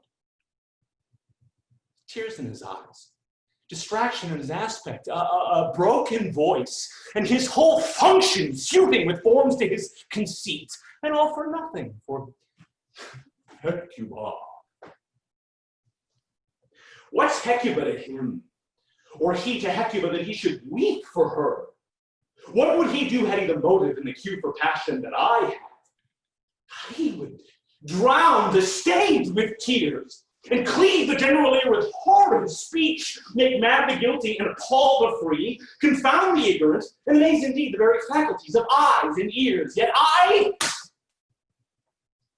a dull and muddy-mettled rascal, peeved like John of Dreams, unpregnant of my cause, and can say nothing. No,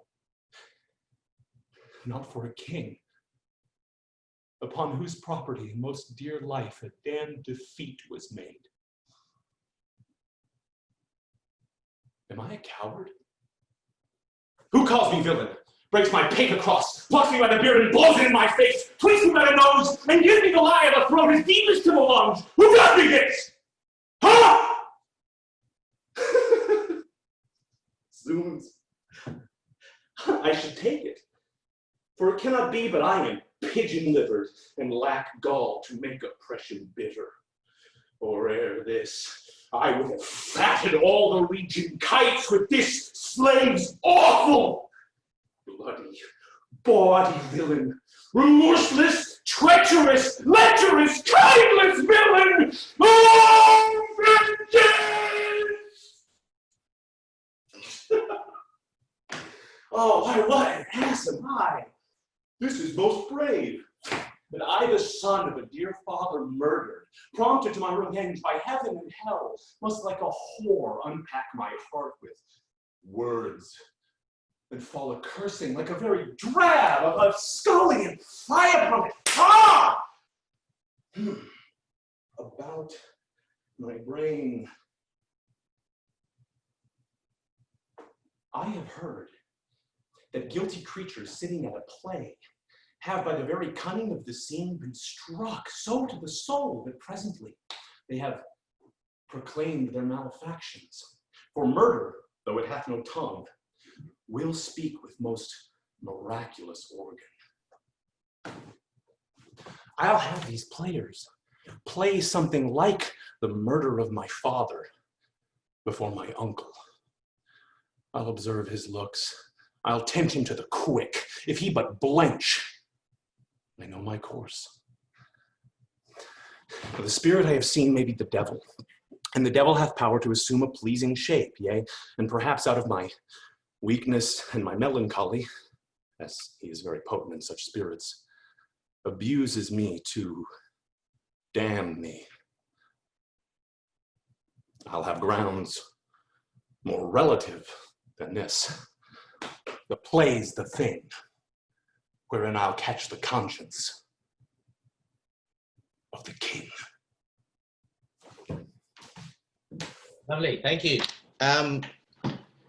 Great speech. And clearly you I don't have to go into line endings and all that stuff. What I'm going to work with you more about this, especially, you know, for those of you guys that will find yourselves doing very well-known speeches and stuff that you've been told stuff, you've seen probably and all that stuff. And also as you approach them, you know, I think you'll have a very clear answer for me for this. What's your state at the beginning? There's a lot of self-loathing, disappointment. Yeah. I think it's an accident, because I think it starts from a place of admiration and turns into, fuck, I can't do that. Oh, okay. I saw anger straight away. Okay. Like with myself, yeah, I think that's with where your anger with yourself. I saw, yeah. And that anger permeated everything, which is true. He's completely disgusted at himself. But what I want to do with you, and what I would be looking for if you were doing this, and what you will be looking for as a director watching whatever, is the nuances and it's the journey. The angry, disappointed kid was so clearly there. I got the thoughts and the sense and stuff. Let's try to find reasons for the anger and find outlets for the anger. You know, Okay. the one place I'm going to start with is after you do your vengeance, which is great because there was a self-irony about it. Look at me being all angry. Yeah, right. Then the next bit is what an ass am I? But you made that, we're going to start in the middle, which is very hard, and we might go back. No, I got you. That's You cool. made that very, it's like you dropped that anger and it became expositional, right? And one of the things we have to navigate in speeches is, even if it's described as expositional, we're not going to let it be that, right? Right. So where do you go, you as Hamlet, from that to saying what an ass am I? Give me the lines. Why, what an ass am I? This is most brave that I, the son of a dear father, murdered. Prompted The my son of a what? dear father, murdered. Go on.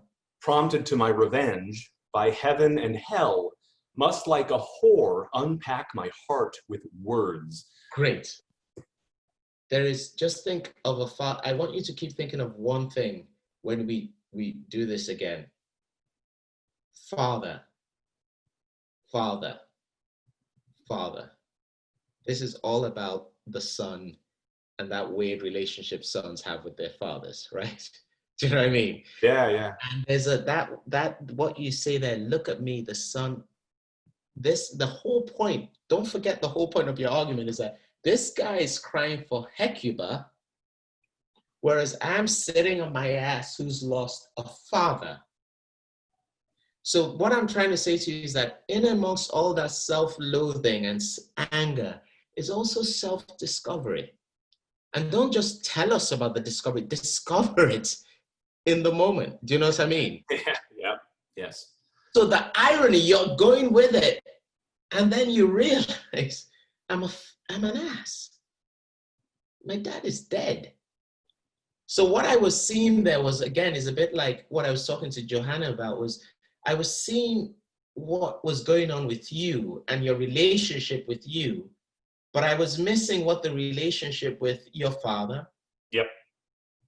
your mother, you know what I mean? Yes. Was. Yes.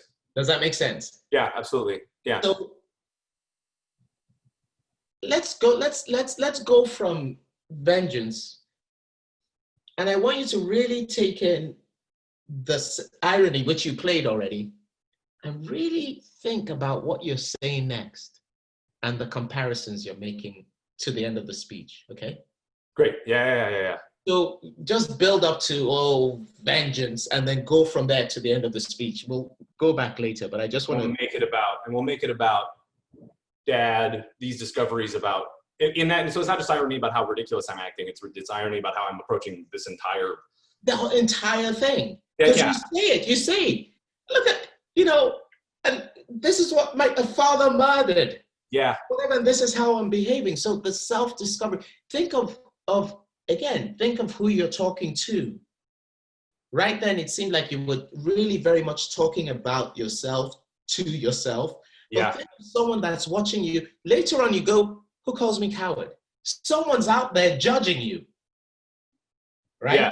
Yes. So really have a strong sense of who you're talking to, and also really think of what you're saying and your relationship to the people or things you bring up in your speech. Okay. It's all about relationships, guys. That's acting, Sure, right. All right, so go from a couple of lines before vengeance and take me to the...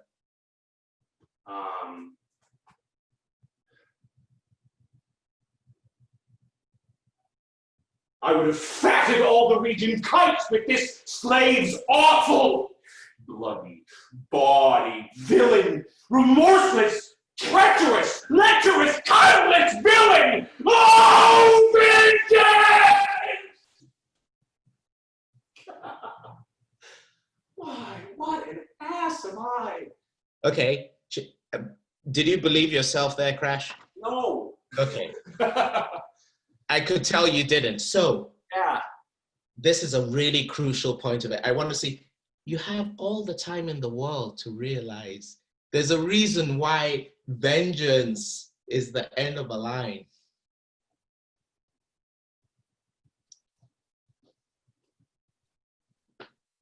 Yeah. You know, give me, Yeah. really take your time to go from there, because this next section is the whole point. This next session is the whole point. Yeah. Again, think of what you're saying. A father, you know what I mean? Yeah. Try it again. Okay. Don't keep going unless you believe yourself, okay? All right. Sounds good.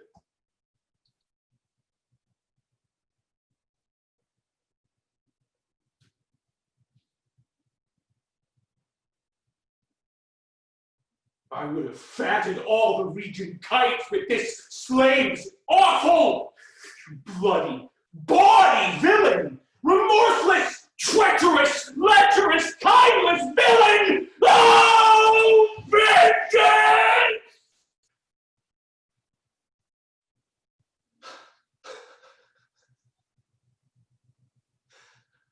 Oh, why, what an ass am I? This is most brave.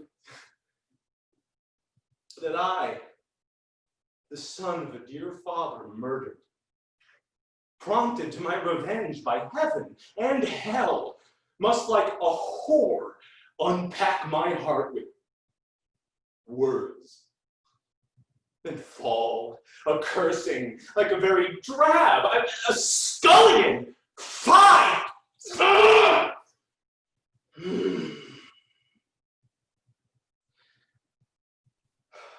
About my brain.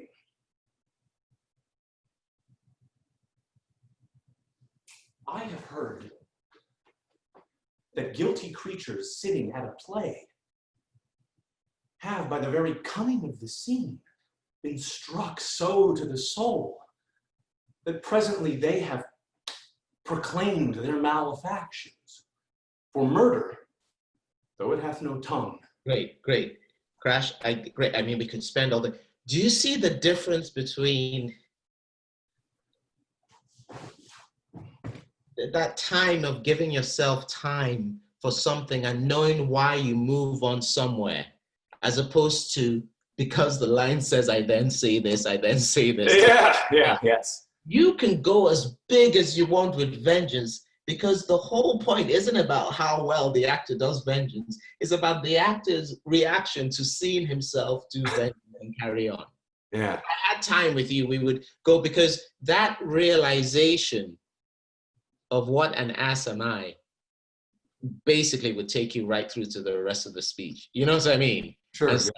Because if you come back to that and just go, I'm an ass, and start talking, the self-realization, saying a father murdered, you know, I would say to you that you go through the speech at different places and go, a father murdered, a father murdered, a father murdered. Do you know what I mean? Find the center of the whole thing, you know?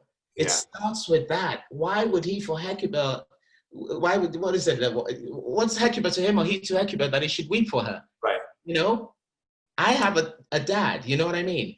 And you will find that you can have all that anger, but the nuances and self-reflection will exist. You know what I mean? Yeah, when you're making it about him trying to find the point. I mean, I guess making it more Brutus than what I was doing, which was making an angry kid. Exactly, because there's a point. Trying to be, you're making it about, the big note, guys, is always ask yourselves when you're doing a monologue, how much of it you're doing for yourself and how much you're doing it for whoever it is you're talking to, explaining to. Do you know what I mean? And the big note is that if you've done all this vengeance and felt good about vengeance, the next step for you is like, I know, I'm an ass, I know. Do you know what I mean? Yeah, As right. opposed to, I'm an ass, I know. You know, because it's very different, because you really, by looking at yourself and trying to explain to someone, I know I'm an ass, is very different from you just saying I'm an ass and blowing it through. Does that make sense? Absolutely. Yeah. But really good work. I like what you do with you clearly know the structure of the verse and you used it beautifully. All I would say to you in general is that be very careful of playing one emotional note, and the language usually will guide you through to what the next emotional note should be. Yeah? Yeah. Rock on. Thank you. Thank you so much. Well done, Chase. Let's do more. All right, go Paul. Hello, mate. Hey, how are you, buddy? I'm good. How are you? Good, good, good to see you. Tell us a little bit about yourself and what you're going to be launching us into. I am an actor based in New York. I've been here for about 5 years now, work in TV, theater, film, thankfully. And I am going to do Trigorin from The Seagull today. I'm going to do a chunk of it because if we did the whole thing, I'd be here all day. Yeah. One of my favorites speeches, basically. Is it the one of the treasure trove? No. Yes. I'm not doing that bit though. Good. Go for it.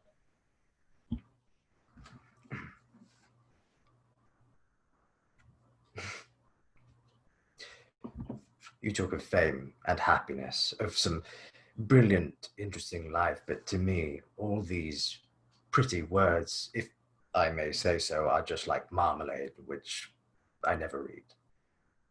You are very young and very kind, but I have no idea what is so delightful about my life. You have heard of obsessions, when a man is haunted day and night by, say, the idea of the moon or something. Well, I've got my moon. Each day and night I am obsessed by the same persistent thought. I must write. I must write. I must write. Here I am, talking to you, excited and delighted, and yet never for one moment do I forget that I have an unfinished story waiting for me indoors. I see a cloud shaped like a grand piano, and I think I must mention somewhere in a story that a cloud went by shaped like a grand piano. I smell heliotrope. I think sickly smell. Morning shade. Must mention in describing a summer evening. I have no rest from myself. I feel that I am devouring my own life, that for the honey which I give to unknown mouths, I rob my choicest of flowers, pluck the flowers themselves and trample on their roots.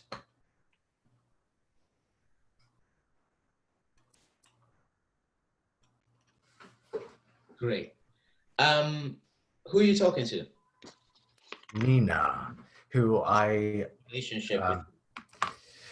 trying to figure out whether I want to have the commitment that I have with academia with her as well. I'm in this particular scene, I want to get her to see my reality because I think she's all up in the air and I want to bring her down and see if she's, for me, worth it. Yes, yeah. And really just bring her into my world. Yes. She's attracted to you. Yes. And you know she's attracted to you. Yes. Why do you open up to her here? In this particular moment, why do you choose to say so much to her? Because like we've been talking about, that will define how you go through this, right? Yeah, well, I wanted to know that she won't be a priority in my life. You wanted to know she won't be a priority. Okay. All right. So. And is she still in for it? Okay. You see, it's interesting because if that's very clear in your head, the last thing you would be showing to her is something I was picking up from how you did it, which was a certain vulnerability from, you know what I mean? Yeah. Certain vulnerability from how your brain just won't sit still, you know. And I would have said that's what you would use to make sure someone thinks they're going to be a priority because you're showing your vulnerable side. So I want you just for an experiment. If you've got it in your head that you want her absolutely uber reason is to know you will not be the most interesting thing in my life. If you want to join the journey, try the speech again.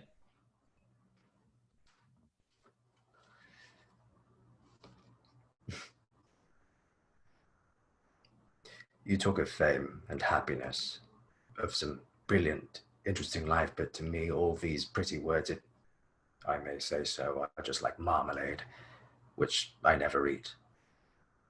You are very young and very kind, but I have no idea what is so delightful about my life. You have heard of obsessions? When a man is haunted day and night by the same.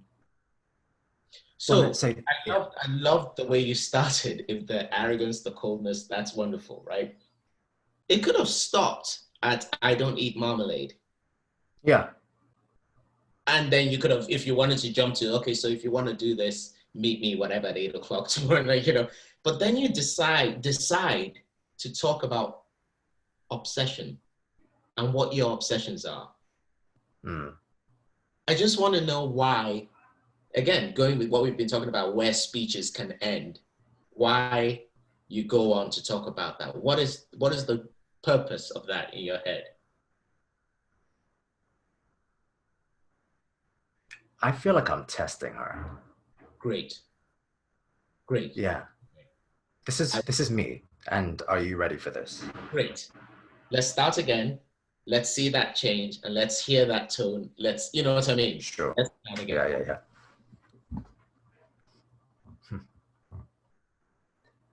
You talk of fame and happiness, of some brilliant, interesting life. But to me, all these pretty words, which, if I may say so, are just like marmalade, which I never eat. You are very young and very kind, but I have no idea what is so delightful about my life. You have heard of obsessions. When a man is haunted day and night, say by the idea of the moon or something. Well, I've got my moon. Each day and night, I am obsessed with the same persistent thought. I must write. I must write. I must write. Here I am, talking to you, excited and delighted, and yet never for one moment do I forget that I have an unfinished story waiting for me indoors.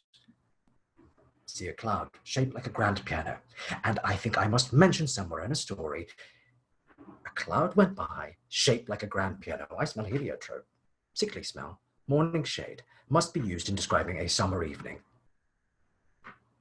I have no rest for myself. I feel that I am devouring my own life, that for the honey which I give to unknown mouths, I rob the choicest flowers of mine of their pollen. No, pluck the flowers themselves and trample on their roots. I found that's a take on Trigorin that that's very interesting. I'm going to throw a curveball at you because you're flexible actor. Yeah. For as you approach, and it's a good monologue for you. I want to go to an opposite. At the beginning, I think it's great, the whole thing of you're not going to be my priority. Let's try just for the sake of it and see which sits better with you. Sure. Try that. You are really go full out with the vulnerability of this obsession of writing, just as an exercise. That for some reason, the detail and the continuity to keep giving details screams to me of someone who wants to share something. You know what I mean? And I just want you're fighting against the grain here, and start it where you started and see where describing all this stuff takes you. And if it's more open, then it's more open. It's you know, investigate, keep investigating, right? Yeah. Okay, yeah. You talk of fame and happiness, of some brilliant, interesting life, and for me, all these pretty words, if I may say so, I just like marmalade, which I never eat. You are very young and very kind, but I have no idea what is so delightful about my life. You have heard of obsessions, when a man is haunted day and night by the idea of the moon or something. Well, I've got my moon. Each day and night, I am obsessed with the same persistent thought. I must write. I must write. I must write. Here I am talking to you, excited and delighted, and yet never for one moment do I forget that I have an unfinished story waiting for me indoors. I see a cloud shaped like a grand piano, and I think I must mention that in a story somewhere. A cloud went by, shaped like a grand piano. I smell heliotrope. I think to myself, sickly smell. Morning shade must be used in describing a summer evening. I have no rest from myself. I feel that I'm devouring my own life. That for the honey which I give to unknown mouths, I rob my choicest flowers of their pollen, pluck the flowers themselves, and trample on their roots. I feel Trigorin lives somewhere in between those two. You know what I mean? Yeah, sure. Yeah, That's yeah. what's so. That's why it's so. Another thing that's good and is to try one extreme and the other, because when I hear those words, I hear someone who wants to talk to someone, and yet I hear deep arrogance and a deep whatever, you know. But those things exist, you know. And I'm not saying Trigorin is one or the other, but I think depending on what you're playing at the time or what the production is, you have to have access to those two things going on. Does that make sense? So Trigorin, I think, sits somewhere in between those two versions you gave me. But the important thing to do, again, coming back to this again, is decide exactly why you're talking to the person you're talking to and see them in front of you. Not a general sense of it's Nina. You know, I'm doing a speech of Trigorin talking to Nina. It's exactly what is it Nina is and why you want to, because how you start, like your starts completely influence the rest of the speech. Do you know what I mean? It's so crucial, you know?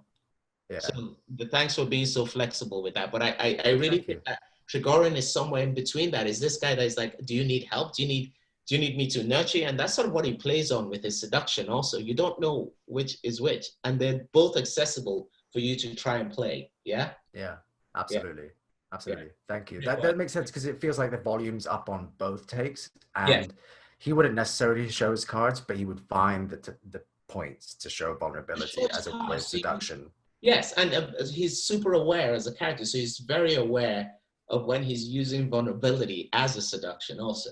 So it's very important that you play both of them. You don't intellectually try and join these extreme choices, because then you'll tie yourself in a knot. You just experience them and trust that you as a vessel, that they're sitting in you somewhere. And then you come back to the main important points. Who am I talking to and what do I want at this moment? And Nina is someone you want to tell, you know, you're never going to be my obsession. But at the same time, you sleep with her. You want to sleep with her. You know what I mean? Is the two things going on. You can't play those two things of the two contradictions. What you can do is you can have a clear sense of those two things existing and make very simple choices moment to moment. And we will see all that stuff percolating, you know, always. You got to trust that. Yeah. And you know, you do that great. Thank you so much, mate. Cheers, mate. Thank you. Nice one. Nice one. See you later. And Michaela. You still there? Hi. Yes. Hi. I'm so glad. How are you? Really well. Really good to see you. Sorry that we didn't put your name in there at the beginning. But it's fine. No worries. Tell us a little bit about yourself and what you're up to. Well, I'm originally from Greece. I've been in New York for about 6 years now. I finished drama school in Greece, and while I was in school, I did a lot of theater. And when I moved to New York, I focused mostly on camera acting, and I'm also a filmmaker. I produced a pilot episode late 2019, and yeah, this is who I am and where I am. Yeah. Fantastic. Well, what are you going to be doing for us today? I'm doing a monologue. I'm sorry? Where in Greece are you from? Oh, Athens. Athens, lovely. Okay. So what are you doing for us? It's a monologue from The Blackbird by David Harrower. Do you want to talk about the premise or? Yeah, go ahead. Yes. So it's the story of a young woman who had a love affair with a 40-year-old man when she was 12. And 15 years later, she's confronting him about they ran away together one day, and then everything just like hit the fan and went downhill. So she's confronting him about that. Okay, great.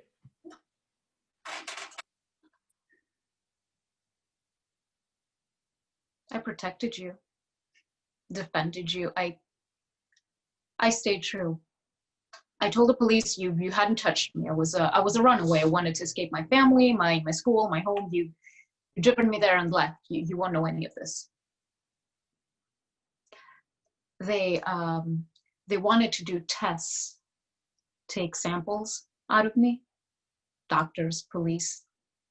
I refused. No one was going to touch me. I shouted. I screamed. I wanted you back. They drugged me, held me down and injected me, opened my legs and took out your cum. Evidence. Then they asked me what you'd done to me. And then they told me what you'd done to me when I wouldn't. You were only after one thing, that's why you'd left. You'd gotten what you wanted. And in court, I sat in that other room and I spoke, I shouted, you must have heard me. I cried more than I spoke. And then I said too much. The lawyers were furious with me. It wasn't what they wanted. But I couldn't help it. It was you. You were in that courtroom and I couldn't see you, so I shouted. I had to let you know. You left me there alone, bleeding. You left me. You left me in love, and I hate the life I've had. You wouldn't know that. I wanted you to know that. Great. So just a bit, so this, you're talking to him, where is he? Where are you guys? We're at his office, Okay. but it's after hours, like no one's there. Did he get away with it? No, he went to jail. He went to jail. So why are you now in his office? Why are you here? I saw a picture on the news, like on the newspaper, showing where he was, because I've been looking for him, but it was really hard to find him. So I found him, and I've been wanting to confront him for years, because after that day that we ran away together and we got found out, I never saw him again. Like, I went with my family and police and court, and I was in a separate room giving a deposition. So I never saw him again, and I'm mad at him. Right. Because he never, reached out to me. I felt betrayed. What are you trying to do by telling him the whole story again, reenacting the story? What are you hoping to get out of him? It's complicated, because one part is closure. The other one is like, I am so mad at you. You ruined my life. I want you to know it. Like, right. I want you to know how badly you fucked me up. How long ago did it happen? How old are you now? 15 years ago. Okay. So this is what I'm going to ask you, is a difficult thing. I'm going to ask you to, in as much as you can, try not to show the same vulnerability to someone who took advantage of you at 12 mm-hmm. as a 27-year-old. Mm-hmm. I'm just trying to see where you start this speech with him, so that we have a sort of idea of, because you sort of start where you end up, which is very vulnerable and very upset and very angry. Do you know what I mean? So you finally got access to this guy. He's in front of you. Mm-hmm. Mm-hmm. What, if you had your best choice, how do you want to feel when you leave this office? When you leave this conversation with him, how do you want to feel? How do you want him to feel, and how do you want to feel? Well, I want him to feel like trash. Okay. And I how want do you want to feel when you leave the office? Vindicated. Great. Try starting there. Okay. Starts from a place of vindication and him, because usually when we're confronting people, we know how we want this thing to finish, right? Yeah. So start from there.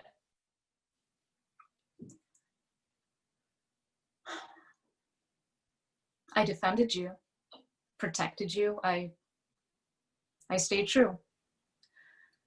I told the police you hadn't touched me. You'd done nothing. I was a runaway. I wanted to escape my family, my school, my home. You'd driven me there and left. You won't know any of this. They wanted to do tests, take samples out of me, doctors, police. Okay, let's do that first chunk. Again, already more interesting. It's like, you know, you can go further with the vindication or whatever. But then a beat happens where you tell him about that horrible test. So I'm going to ask you again, another question you should ask him. Why the need to tell him about the test? What are you trying to achieve by telling him about that test? It's one thing that I want him to know that I fought being tested. And also like, just rub it in his face. Like, yeah, that's what a 12-year-old had to deal with, like getting pinned down and drugged and yeah. Okay, good. I want to see, because I saw that I didn't want it to happen, but I didn't see the side of this is what you put me through. Do you see what I'm saying? Yeah. So let's remember that place you're starting at, the vindication. Like you're here, you know, and remember, hold on to that. There'll be a point where it might be too much down the road. I don't know where, but that's not where you start. That's not where you start when you come in, because you're not still in love with him. You know what I mean? You're not, from what you've told me. I am and I'm not. Like, okay, all right. I'm definitely whatever you're playing when you come in, has to be very clear. And you said to me, you feel vindicated and you want him to feel like a piece of, right? So hold on to that as long as you can. Okay. Right? Yeah. I protected you, defended you. I stayed true. I told the police you hadn't touched me. You'd done nothing. I was a runaway. I wanted to escape my family, my school, my home. You driven me there and left. You won't know any of this. They wanted to do tests, take samples out of me, doctors, police. I refused. No one was going to touch me. I shouted. I screamed. They drugged me, held me down and injected me, opened my legs and took out your cum, evidence. Then they asked me what you'd done to me. And then they told me what you'd done to me when I wouldn't. You were only after one thing, that's why you'd left. You'd gotten what you wanted. And in court, I sat in that other room and I spoke, I shouted. You must have heard me. I cried more than I spoke. And then I said too much. The lawyers were furious with me. It wasn't what they wanted. But I couldn't help it. It was you. You were in that courtroom and I couldn't see you, so I shouted. I had to let you know. You left me alone, bleeding. You left me in love, and I hate the life I've had. You wouldn't know that. I wanted you to know that. Go back to where you're at. Don't drop where you're at. Go from you left me. You left me there, bleeding. You left me in love. And I hate the life I've had. You wouldn't know that. I wanted you to know that. Do you feel the difference of how you ended that from the last couple of times? Yes. What was different? Can you voice what was different? I like a lot more strength. Like I've been mostly working on this monologue with a lot of vulnerability. Like she's a wounded animal, because like I figure, you know, she must have like a lot of things. She must be messed up after everything that happened with her. Yeah. But it's funny how many times you use the word she, talking about your character. You've been working it from the point of view of you building up your vulnerability, building up to play it, your whatever. When you come to play, and that's all crucial, but when you come to play the scene, you take your attention off yourself and you put your attention on on the person you're playing it on the person, yeah. So And yeah. Trust me, we will see and feel your vulnerability by the nature of what's going on. But what you're playing on him is not see my vulnerability, because that takes off the whole point of you coming into that office that day. Yeah.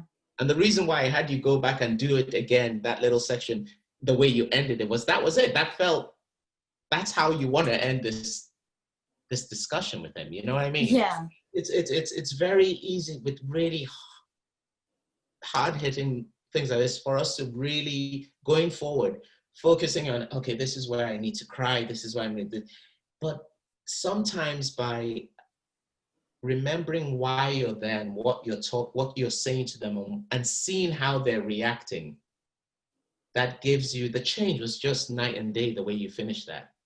And I saw as much vulnerability in that show of resilience, more vulnerability than the version where you were telling me you're vulnerable. Yeah. Does that make sense? Yes. No, that's so interesting. And I appreciate that, because I've been working on this monologue for a while, and I've kind of like wanted a new take on it, because I felt like something was a little off. And I like what you're saying about the strength and her, you know, she just wants to, you know, rub it in his face and leave vindicated regardless of what happens. I always suggest afterwards. that you simplify every scene or monologue you're doing, if you can, to a very simple sentence of what you're doing. All the intricacies and the turns and corners will happen because they have to, because you're an actor and you're intuitive. But you've got to always stay on point as to what you're doing there.